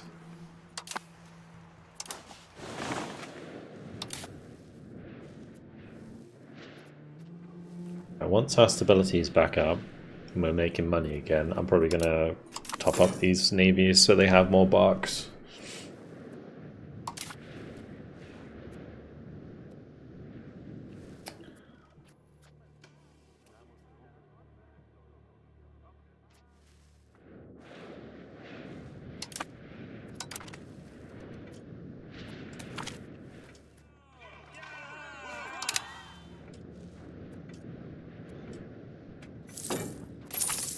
Bark, no bite. I appreciate that one. Unmarried children. As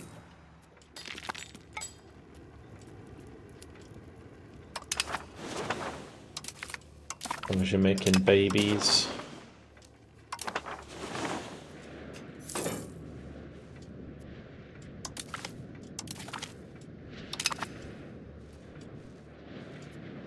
And it's going to be ours soon. That's good. Really good. More money, more people.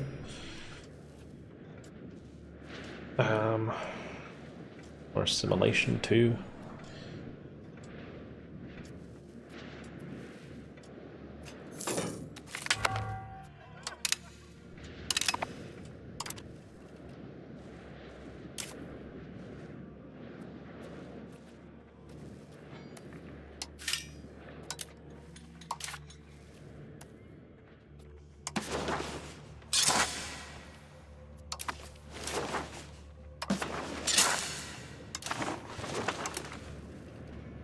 Building those roads so that, because we're basically gonna get control from Venice through the docks, and then they'll need a road there to make sure that we can actually utilize those.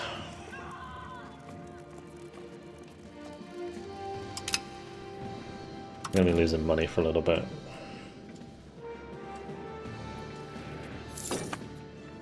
What we will do,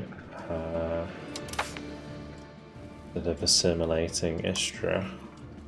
We're going to assimilate here. Yeah.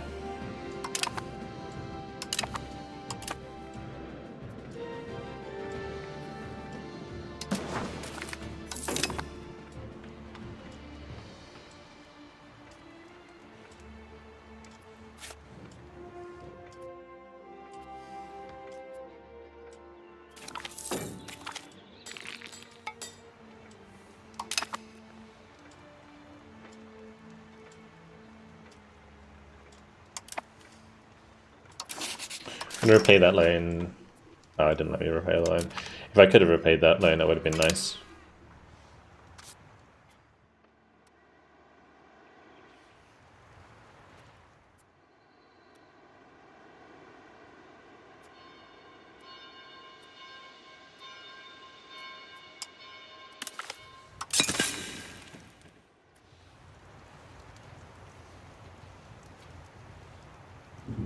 The monastery just costs them money.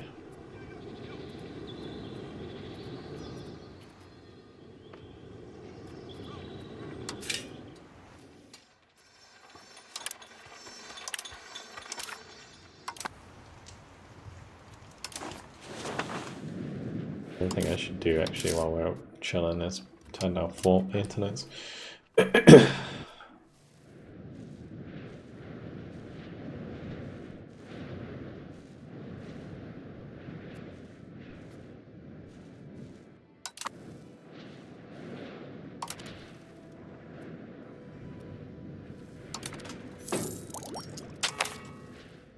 Can I bribe them?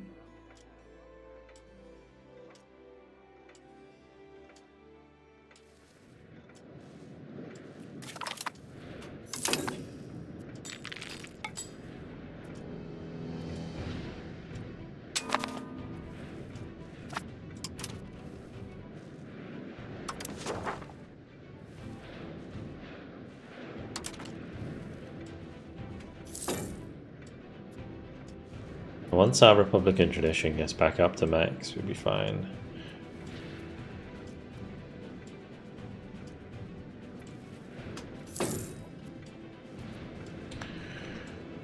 Oh, good.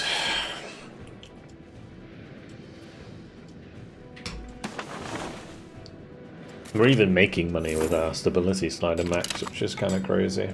Well, just about.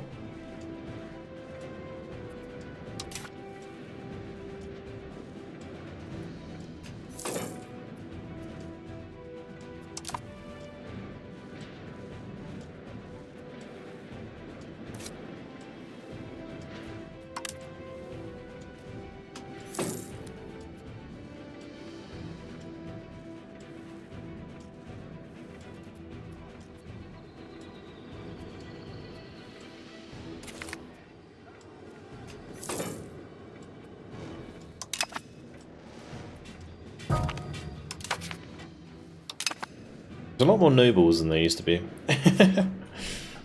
I assume because of these buildings. I think if we just keep building up these buildings, it's good for us anyway.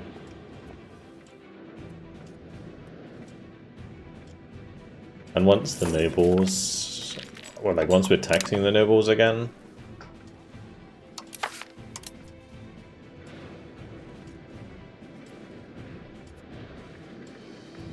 we're going to be making actually quite a lot of money from them.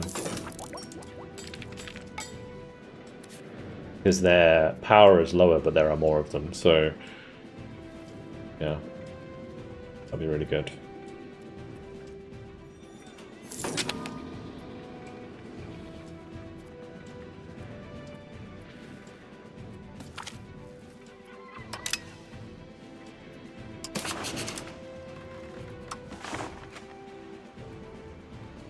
Or I can be allied with Naples as well.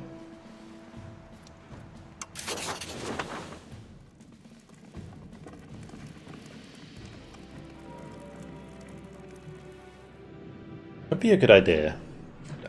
Just because, like, it would help me in more of these Italian wars.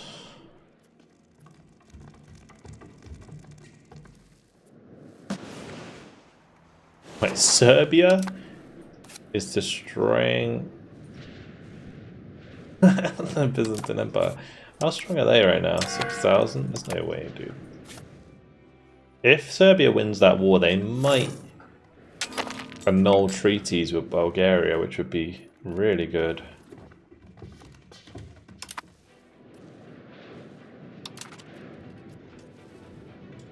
Then that would kind of help me out if I were to invade the Byzantine Empire.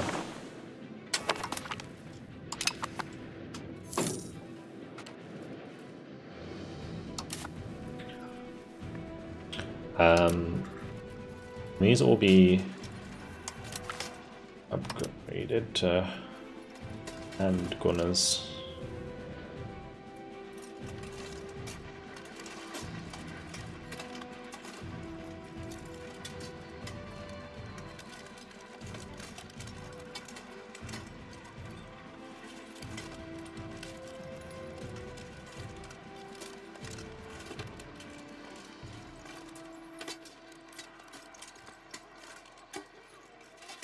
They do more morale damage.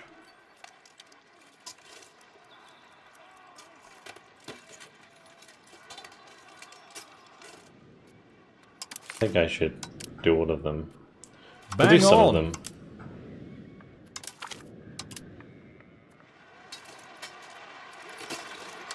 Do 5. Story, what's up, dude? Thanks for the raid, man. Appreciate it. Welcome to the Venetian Empire. It's slowly growing.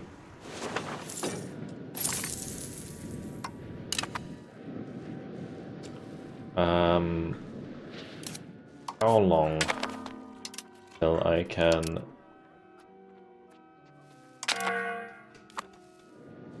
Wait, it's just.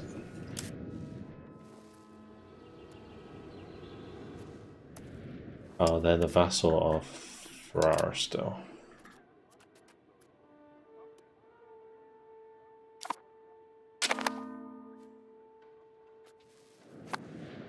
Yeah, I should probably annex Ferrara as well.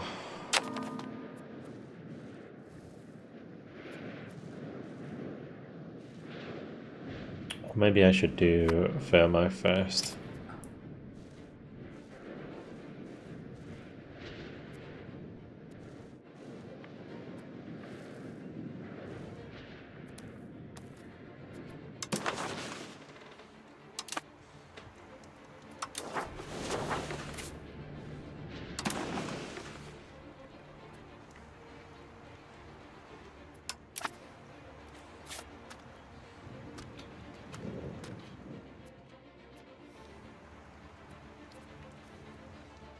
Got a direct border with Naples. It doesn't make a difference.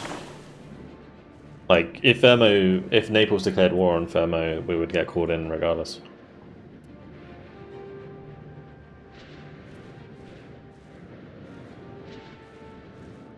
How's the Venetian flavor? It seems pretty good. It's a tough start, but it seems to be building up quite a lot. Like, this building seems OP as hell. Venetian palaces.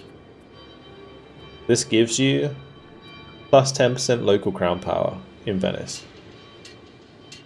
Extra cultural tradition and cultural influence. The crown power is massive. That's 10% per level. And you can level it up 7 times. And it employs nobles, which you are then taxing. So it's pretty strong. I don't know, like, in terms of goods, it requires the work. It's like all good stuff, really. Because it's going to push up the price of, like, paper and jewelry and cloth.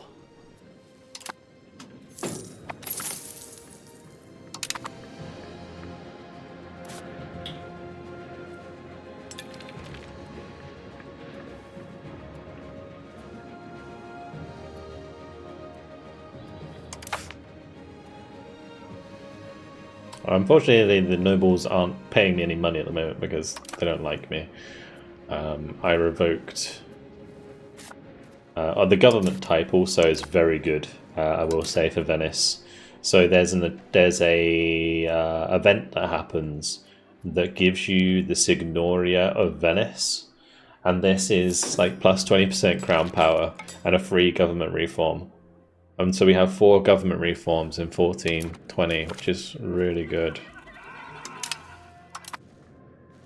So yeah, my tax base is like 220, which is also very good. Like, considering like what France is on 725. Like Castile is on what, 550, and they have like 4.2 million, 7.1 million, and I'm on, let's see, I don't think I have that many people. Well, we're on, we can see up here, can't we? 445,000. So, like, we have like such a tiny pop, but massive tax base because of the burgers. It's huge. I set my vassals to support it, but they refuse to support support suicide 5k stacks and 20k stacks. I'm so frustrated. Yeah, vassals are a bit shit. Yeah, like the AI with armies can be really kind of trash sometimes. Oh. Ancona should be a... that's already technically a core. Okay.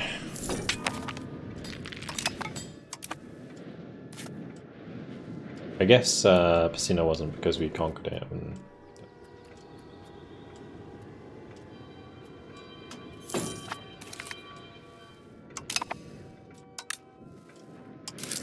Tax efficiency. So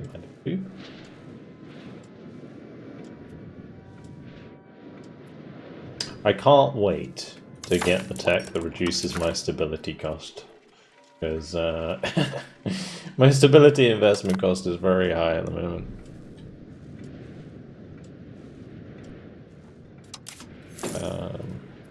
Yeah, like what's 57 ducats a month?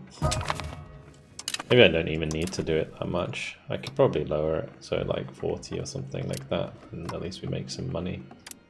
Or 30. It doesn't have, we're not rushing to get the stability back up. It's handy, but as long as I have my cabinet member also stabilizing, yeah, we should be fine. Save some money on that.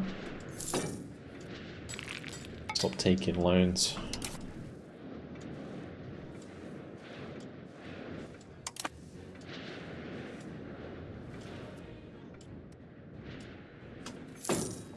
At least with like 15, 16 income, I can at least build a building or two.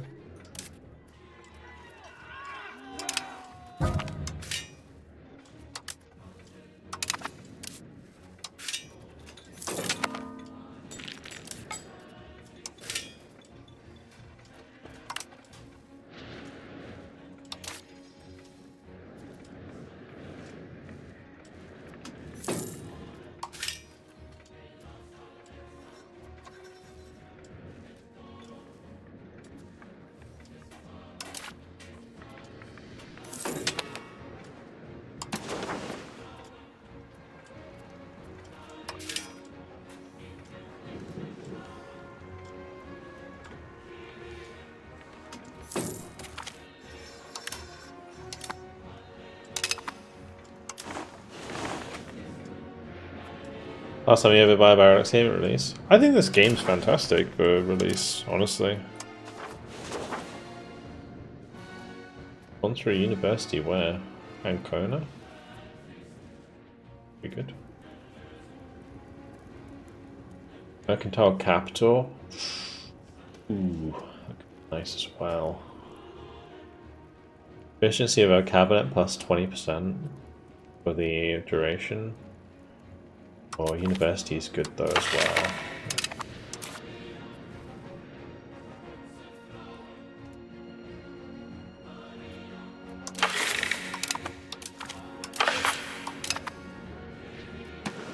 No, I think it might be time to fabricate on the Byzantine Empire.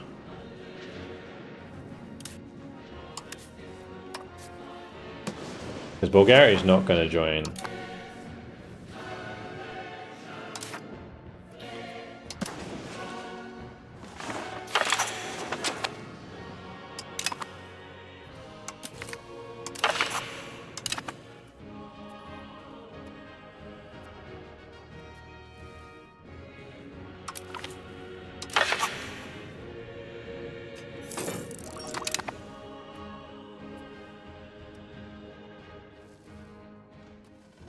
I don't really want this to fail. lessening tax on burger estate is not a good idea for me. Fuck.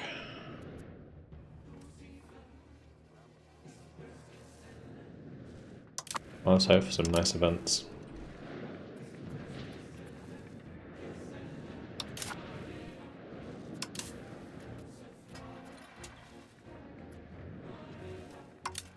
Let me just check this army's formation.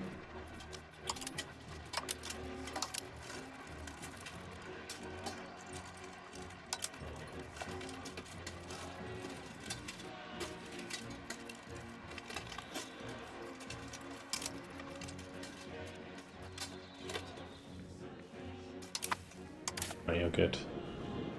This army is ridiculous. Like, I mean, it doesn't look like much, right? It's a 2k stack, but like the general is so cracked. Wish he had a trait for land. You need a new friend. Good of you, apparently.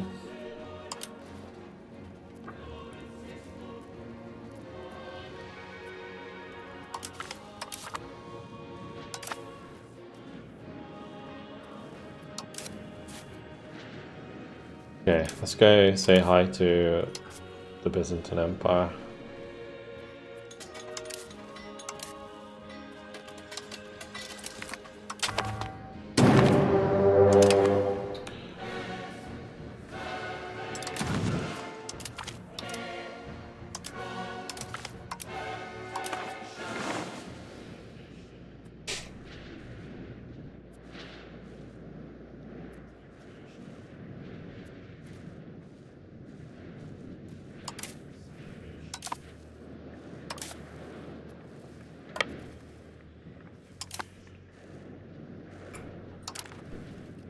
We'll take Constantinople. I'm gonna like give it to a vassal at first, but will be good.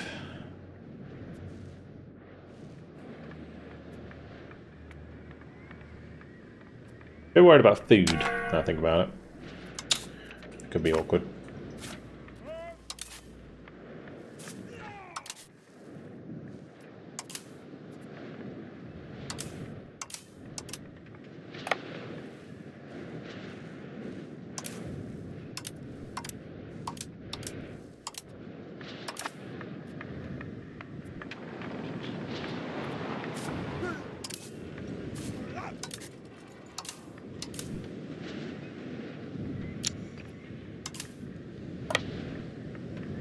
Go grab the men from Trieste.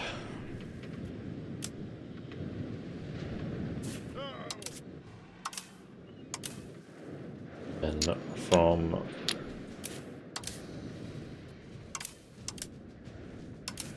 Sna.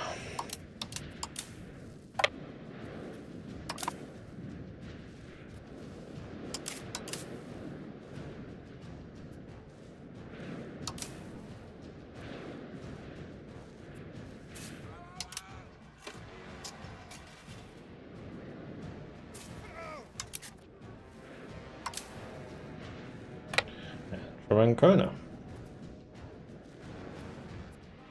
Yeah, we're gonna probably run out of food trying to take Constantinople, I imagine. Maybe I can get food access from... Where's food access? Why do they not want to give it?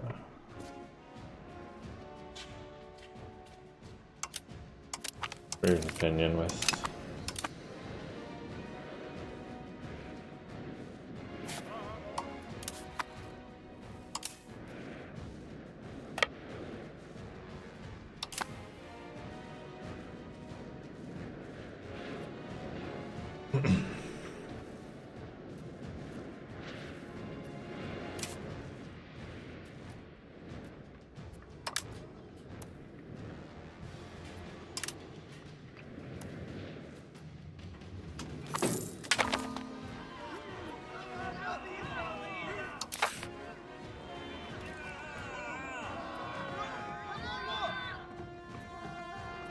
And if I like reduce tax income from the Citadani for 5 years, it might ruin my income big time. I might just have to like not build it. At least we get like the research in the meantime, I guess.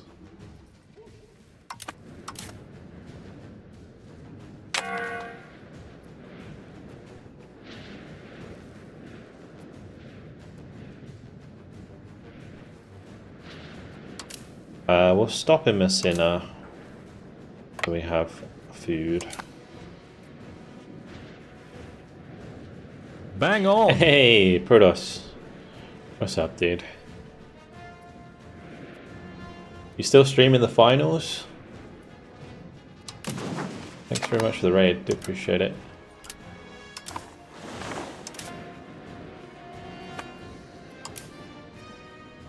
At least get their food back.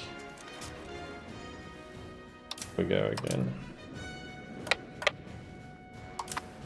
Time to go siege Constantinople. I may want to get my navy together so that I can bring the food.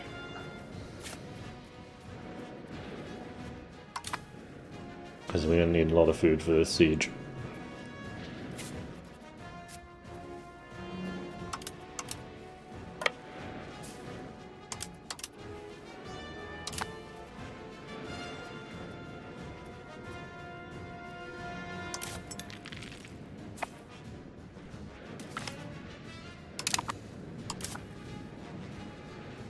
Okay, gotta be careful not to lose my transports. That would be kind of tragic.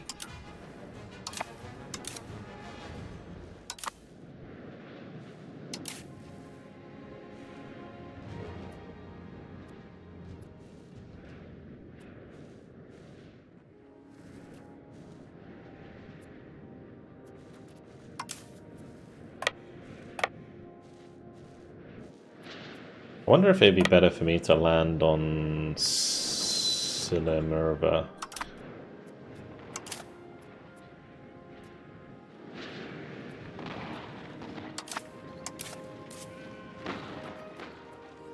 So here they do have I'm pretty sure they have Venetian quarter here somewhere.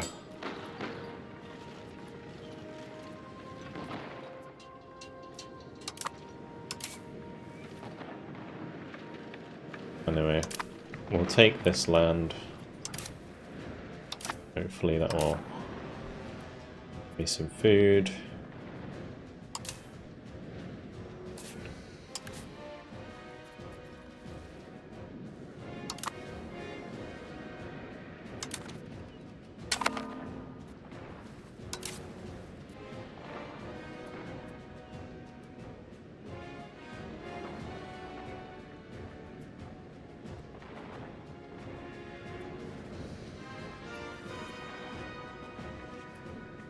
Only thing is, I think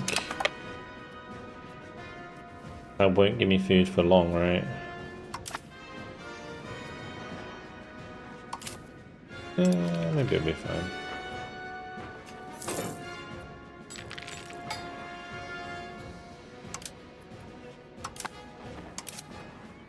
How are we looking on cannons?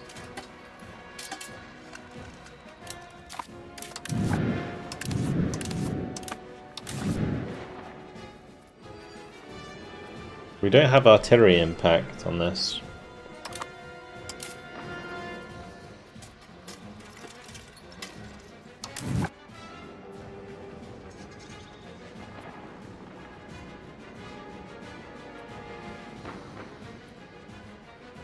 Why am I not getting that? Should have enough to trigger it.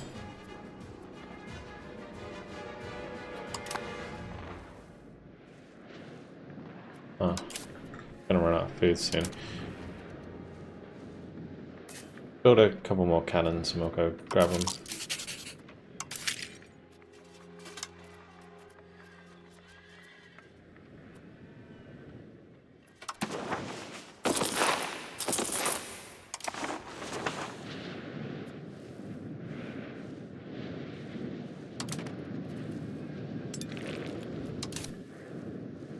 Meanwhile, you can go to Andros. We need food.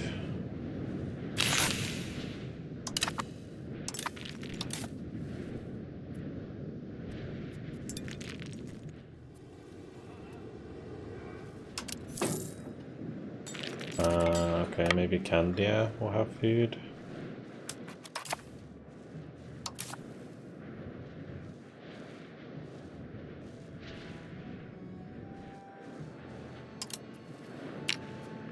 Candia has food for us. Oh, what's up, LD? Thanks, dude.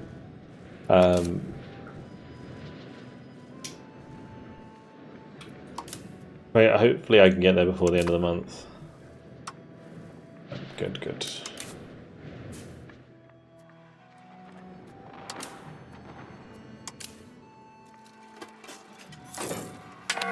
Oh, I'll tell you the other thing we could do. That'd be a good idea. Alongside the cannons, we build camp followers. Yep. Big idea. At least carry, like, hold more food outside the walls.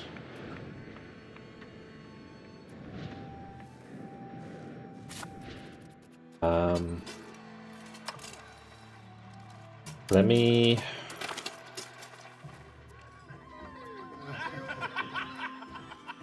Actually, that reminds me. Yeah, I should be spying on these guys. To build spy network and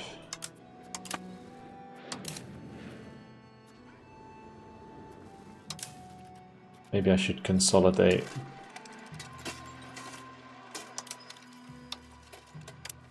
Will that then give me the siege ability?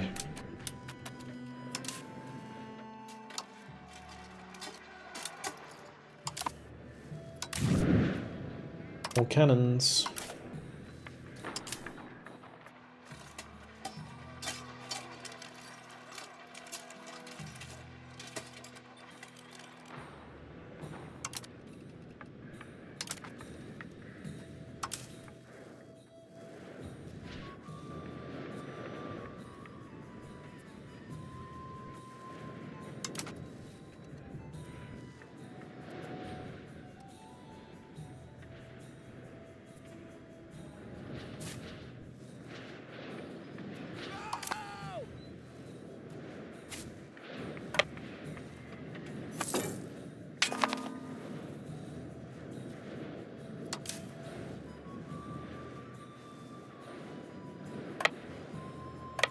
It looks like I need a degree to play.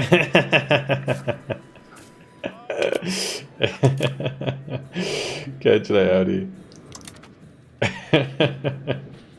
You're not far off. I got my camp followers. It's good. If no boys have enough food till I get back.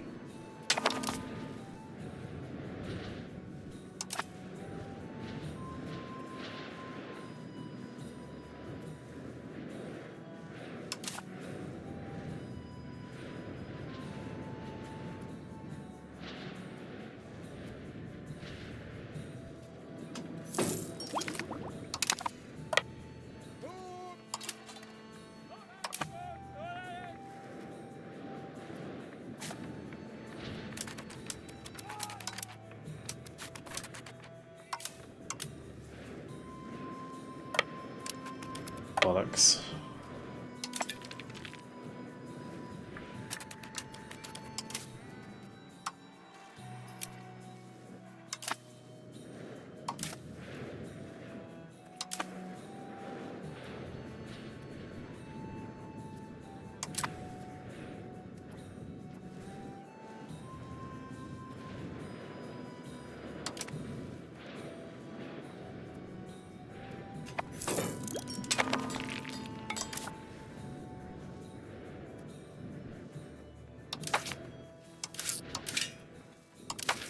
Why is this Danny paying me so much right now? Is that just because I increased the taxes Oh, we're taxing the nobles again as well, which helps.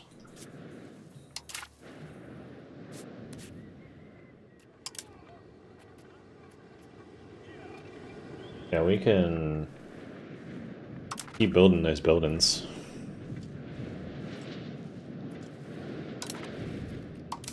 Alright,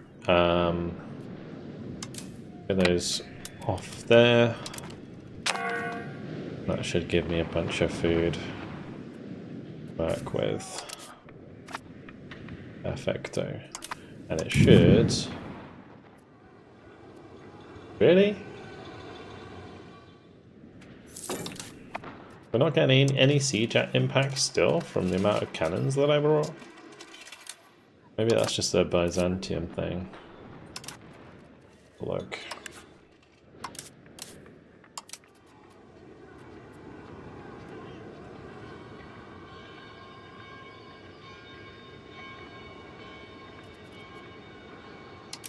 Maybe like a fort level thing? Well, you know what that means. 4 cannons!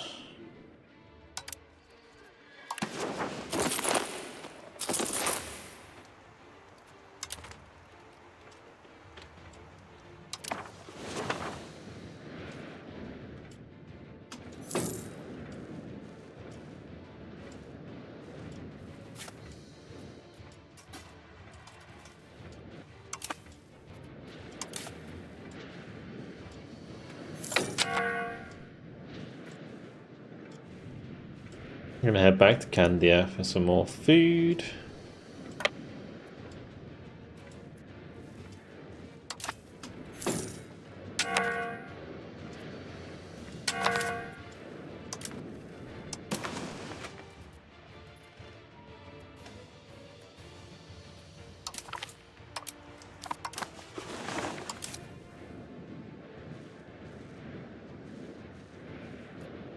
Right, now we head back to Venice to grab those.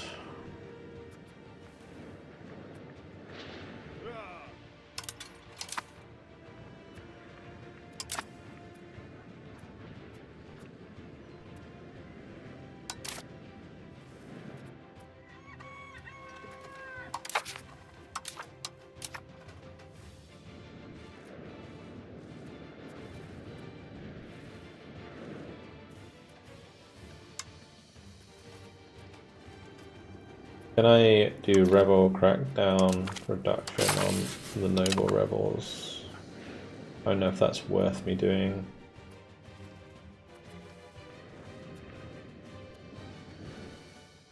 It does slow it down a bit. I believe it takes 700 size of cannon to get +5 siege. I don't know if fort level changes that. I think fort level does change that, yeah. It's like the amount you need per. But I don't know. There's normally a number that tells you how many. Like our artillery bonus in this siege is 0. And for every country, +5.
It's like normally when you'd hover over artillery impact, it would tell you like how many cannons you'd need.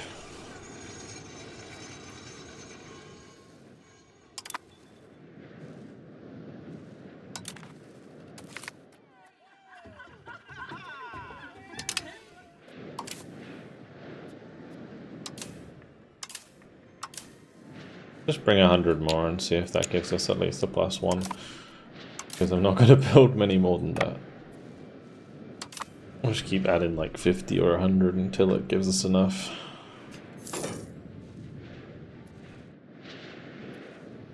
I'm really going to be able to chunk the Byzantine Empire big time. What's their pop like across the top here? It is all around Constantinople, isn't it? So I don't really care about the rest. I definitely want to take maybe Greece.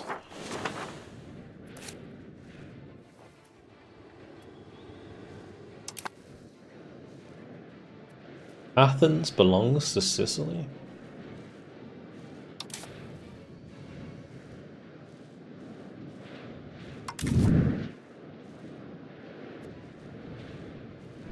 Look at the defenders on this. 2,200 garrison. That's crazy.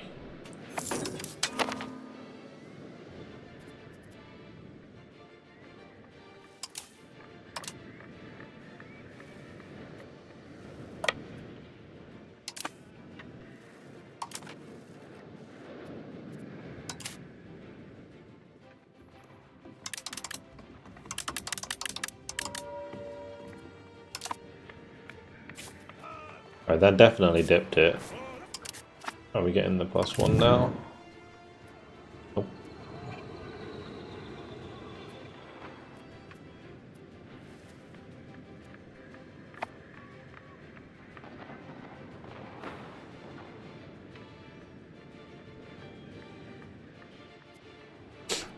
Let me Google this. Fort level.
So artillery bonus appears to work as follows. Each artillery regiment's artillery barrage stat is taken as its base stat multiplied by strength ratio.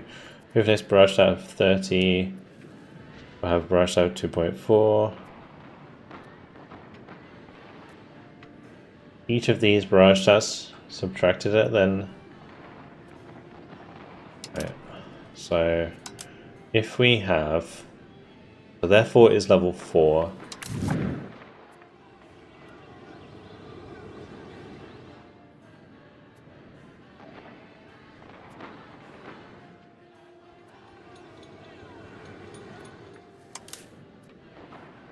And we have 22.4.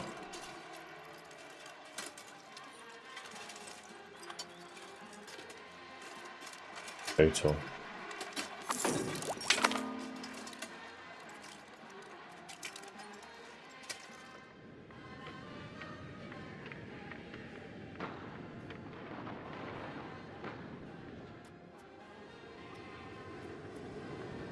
What math should I be doing here? You say it's divided by 3. So what's that going to be, like 8? 8 artillery.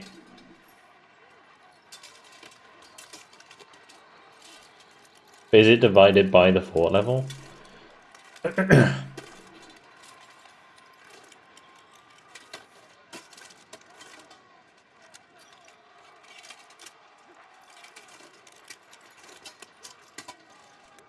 Don't understand that math.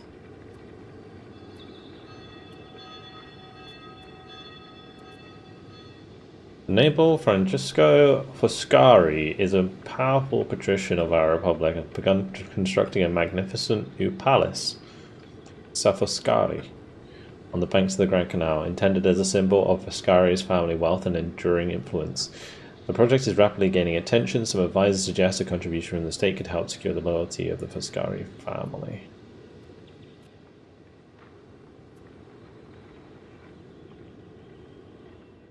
Foscari family member will remember this, and this favor should a member of the dynasty ever become ruler. Oh. New achievement.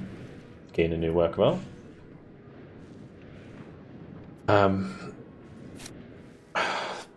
Gosh.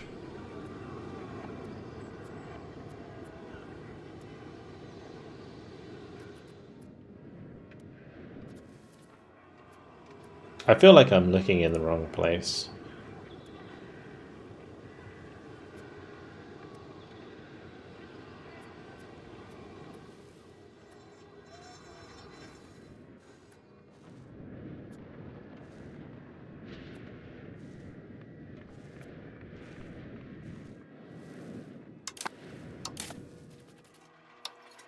Okay, but I've got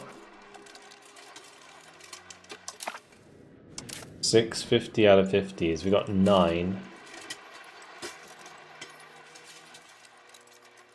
Would be 450 strength. So 650 out of 50 would be 300 strength. So I should have a +1.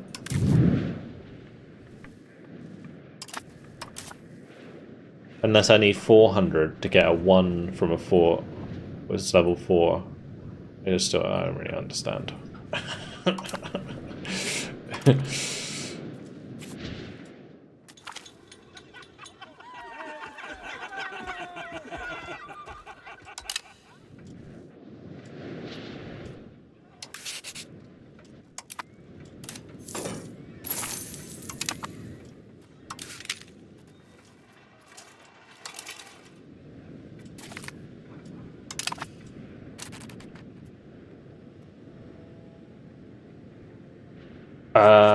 A regiment with a barrage stat of 3, like the Hoofnist, can never contribute a positive dice roll against a fort level 4. Right. Gotcha. Interesting. Very interesting.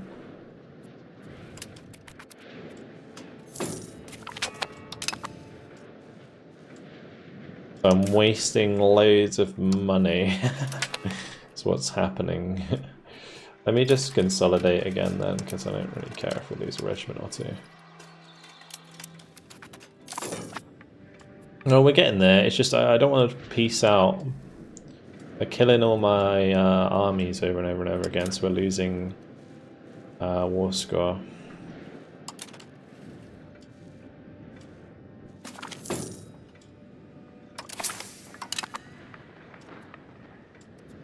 We're getting there.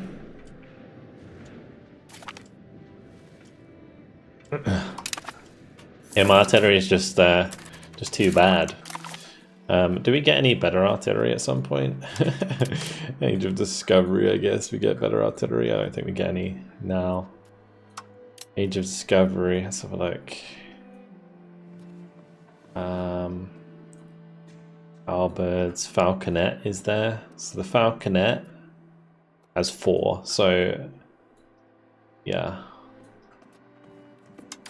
I wonder if as the Ottomans you can get like the grand, what do you call it, like I haven't played as the Ottomans yet, but it'd be cool if you get the Great Cannon. Let's go get some more food.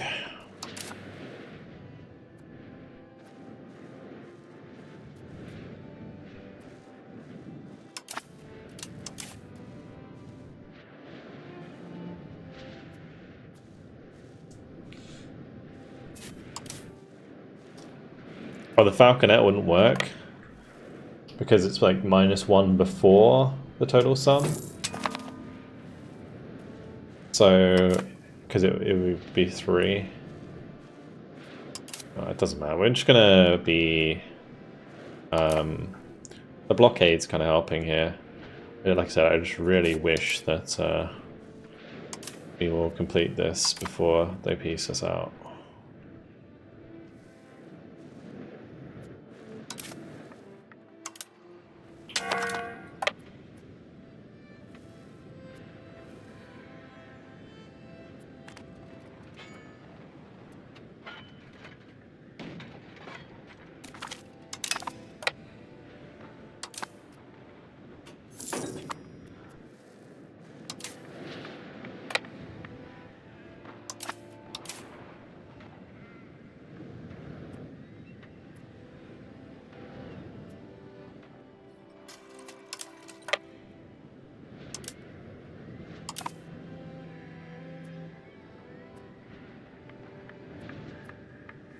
It's only going to be at 14 like the entire time. Let's make sure that this has a strong guy for siege.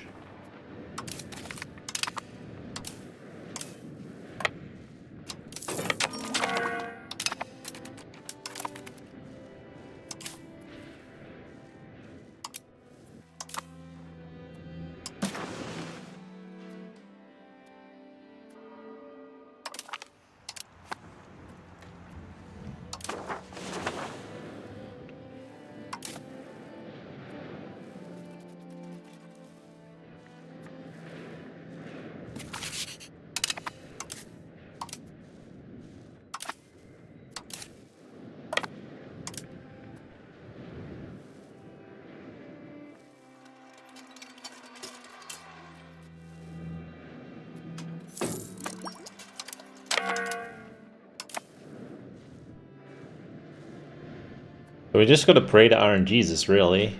Yeah.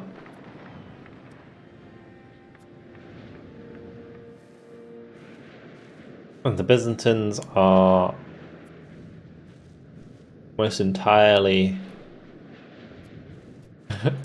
they're almost entirely sieged.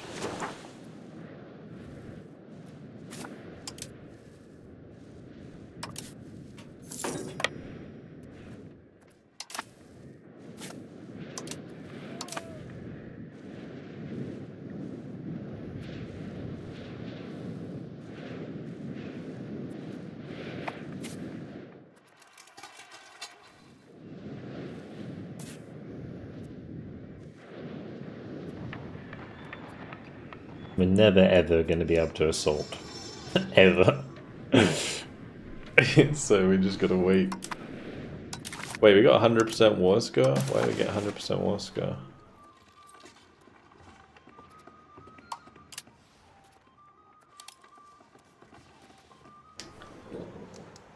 I can't take Byzantium unless I...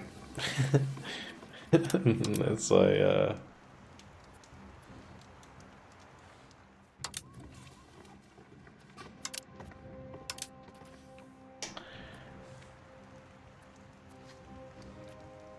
unless I take it.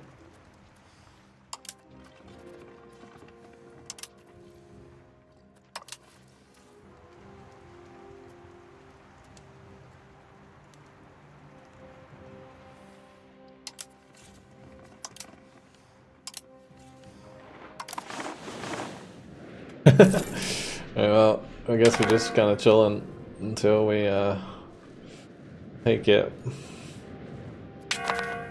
Pray on the 14%, guys. Make sure that I go get more food.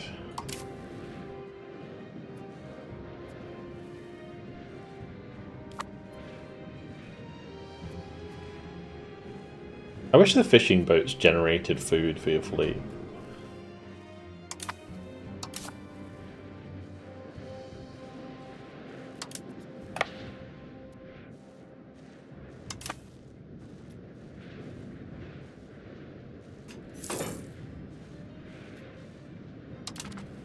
Siege of Byzantium. Forever and ever.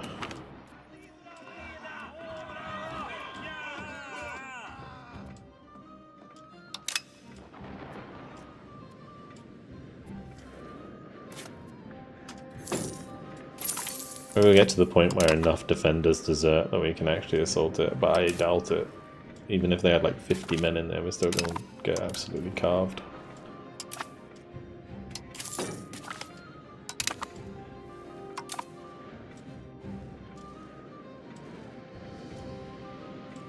Oh, they just pieced out.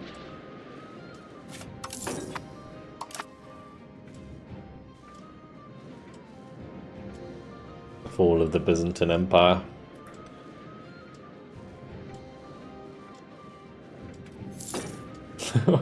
Greece has exploded. Come on, just give me a 14%. Hey! There it is. Boom. Alright, cool. So you, sir, Give me Byzantium. Blind, where is it? Hasty. We're not gonna. We won't basically. We're not gonna hold on to it ourselves for now. We will take all of Greece though. Who owns these lands? All of this can just go to Messina.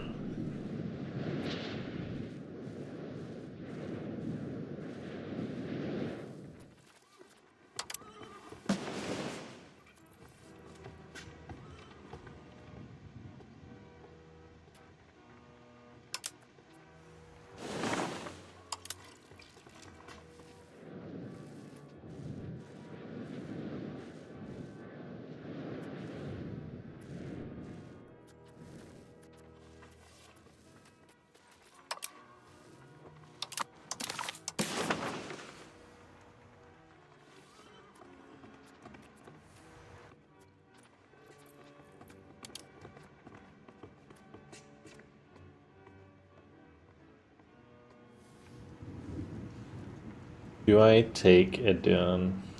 I don't really care about the rest here.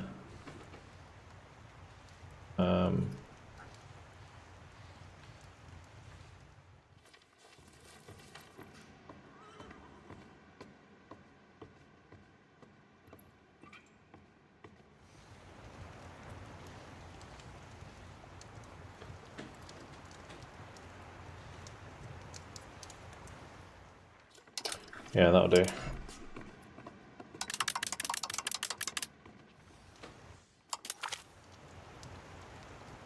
Huge. Alright, yeah, pretty sure my control is not going to be very good around here.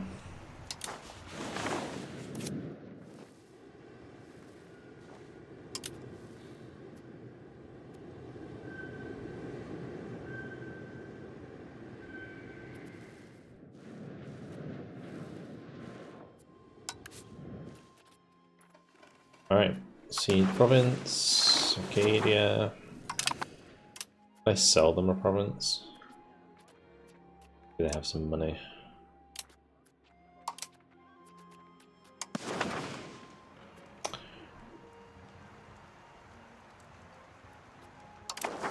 What? I have money after I give them all this shit.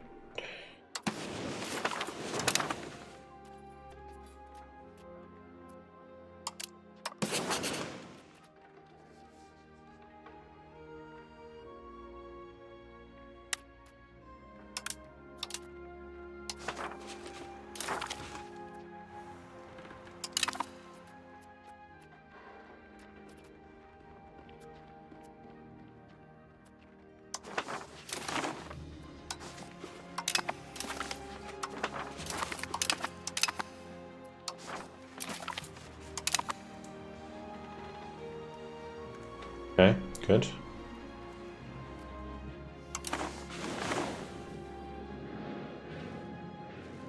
They should be able to control that relatively well because it's all coastal. We will give these guys this location. Then Constantinople can be its own vassal.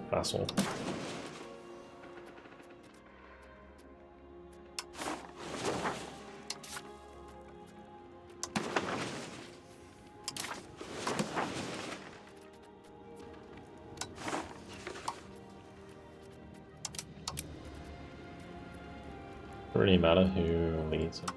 Does.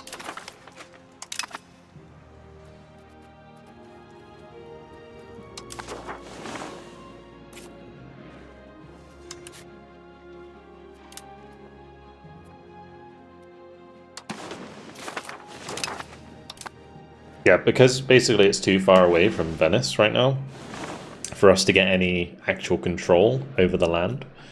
it's better for me to cede it to a vassal and then later annex that vassal once I have more maritime presence. Yeah, at the moment it's a bit too soon. Like when we get to like 1500s probably, we'll be able to have enough barks that we can, or like the equivalent vessel, to control all of the sea around here, and then we'll be able to annex these guys again. Okay, let's disband those. And I should probably cut down the amount of guns I have, maybe. So I say that, how many regiments of guns do I actually have? I've got 8. Because like, having 15, you need 15 in order to get like a +5 stat. So I should probably just keep them, right? I should probably make even like one more, because then I would get +3 on sieges. Okay. You sirs can go ahead and jump on the boats.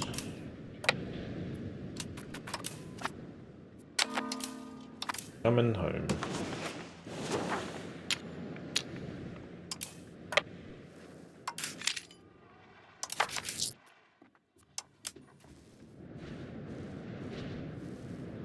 Great. Alright, cool. Nice. Good war. Really good war. Byzantium. Yeah, so they're our vassal now.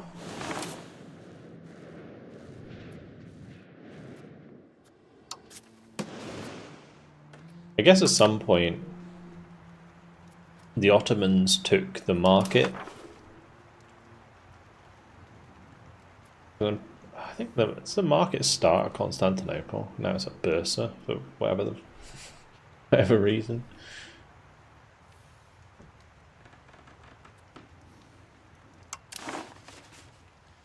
Anyway, that vassal will be pretty strong, so they'll probably pay me quite a lot of money and diplomacy once they get up and running.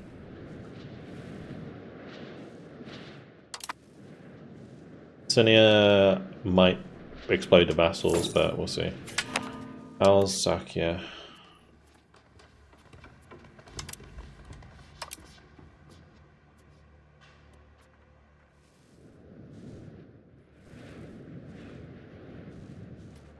They still are they Naples now?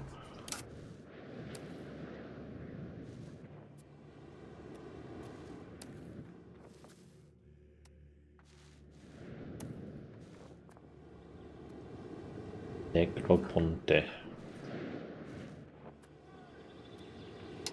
There.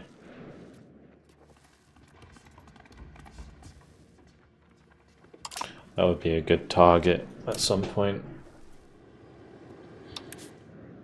County of Kefalonia as well. Have access to fiefdoms? No.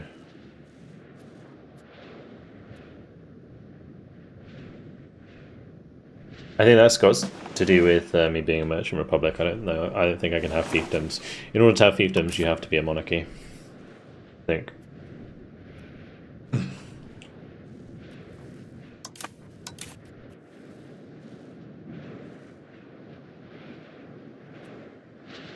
I'm paying a lot of interest. Up a lot.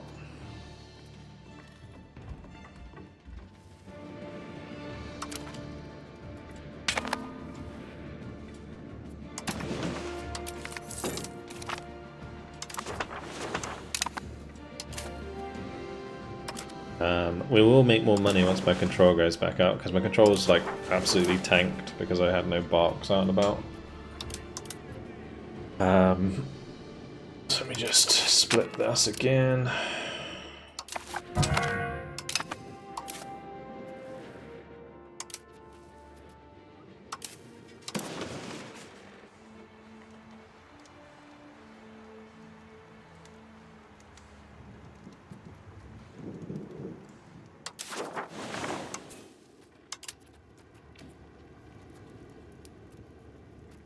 Look at that guy. He's 16 years old and he's an absolute god.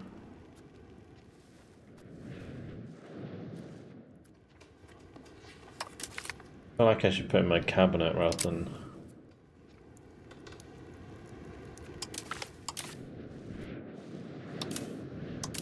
making him leader of my navy.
I think I could probably take Ragusa now.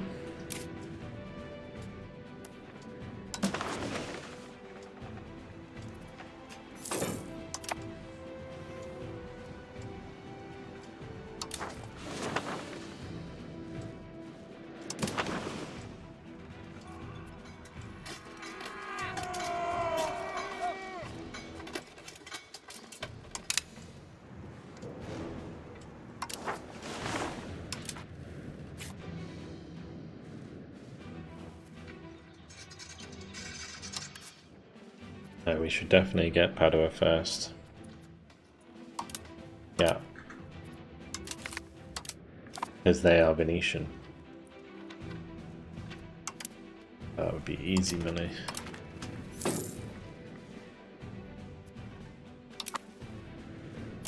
We're going to have to increase our relation with them as well. How long is that going to take? A while. Improve opinion there. Lovely. Good stuff. Brilliant. Okay, so that's really nice. I really do want to go to war with Verona at some point. They're kind of allied with everyone around us, though. Blues being their ally. It's a bit awkward.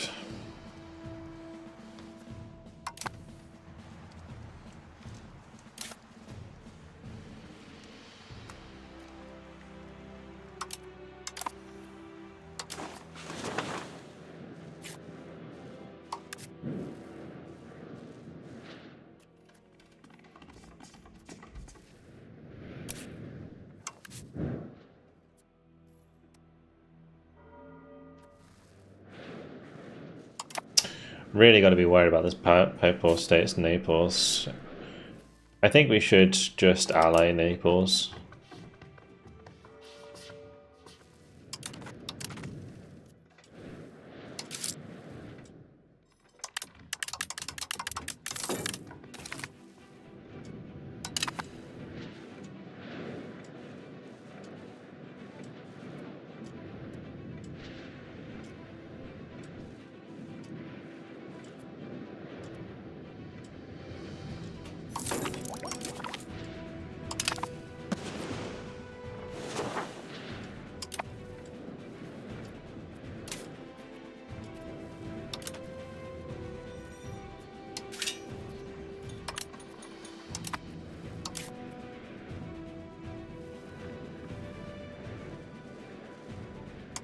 save money for the Venetian palace.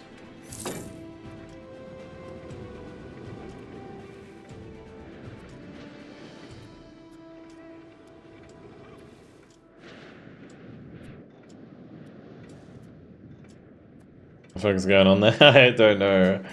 I think Salzburg went to war with Aquileia. And probably brought in Bohemia. Oh no, Upper Bavaria got attacked by Bohemia and Aquileia was their ally.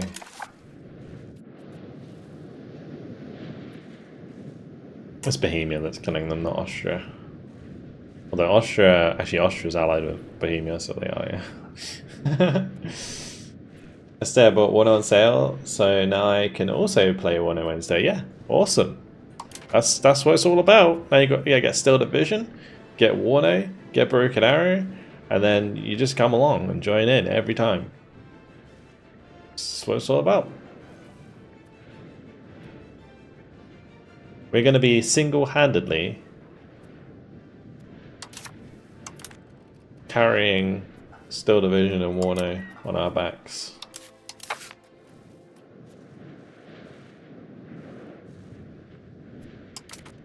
Still cracking down on those Patriots so we don't get a noble rebellion. Should be fine soon. Once this gets back up to like 35, 40%, I can stop doing that. It'd probably be easier to just let the nobles rebel and kill them, to be honest, but yeah. Doesn't really matter. Anyway, this is not good because it's likely that Austria's going to get given even more land near us, which is a pain.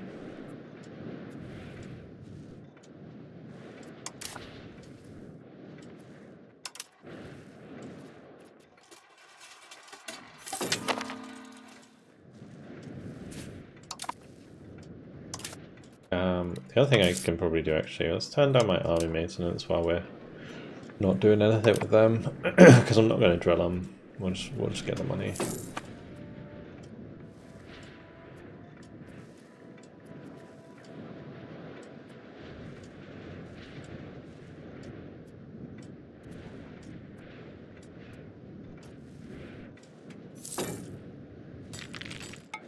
Also, the army will be fine because once the maintenance gets turned back up, we're on the island anyway, so it's not like we're going to get killed.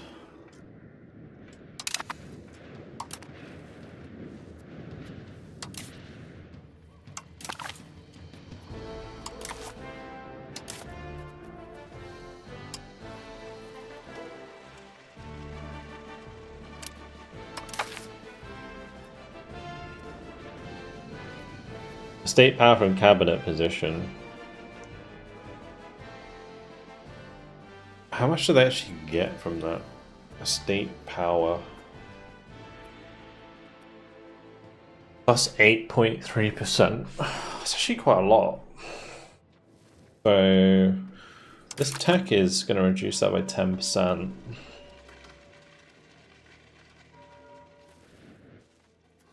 Oh, where we go after that. I feel like power projection's kind of important, right? Being able to build trade offices in other people's locations. Really think about doing that.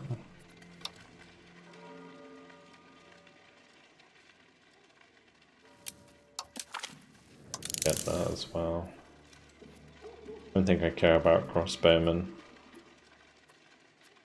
I don't know what like peasant levy armies do. 2% of valley pops will be raised as a peasant levy. Like, could be worth having.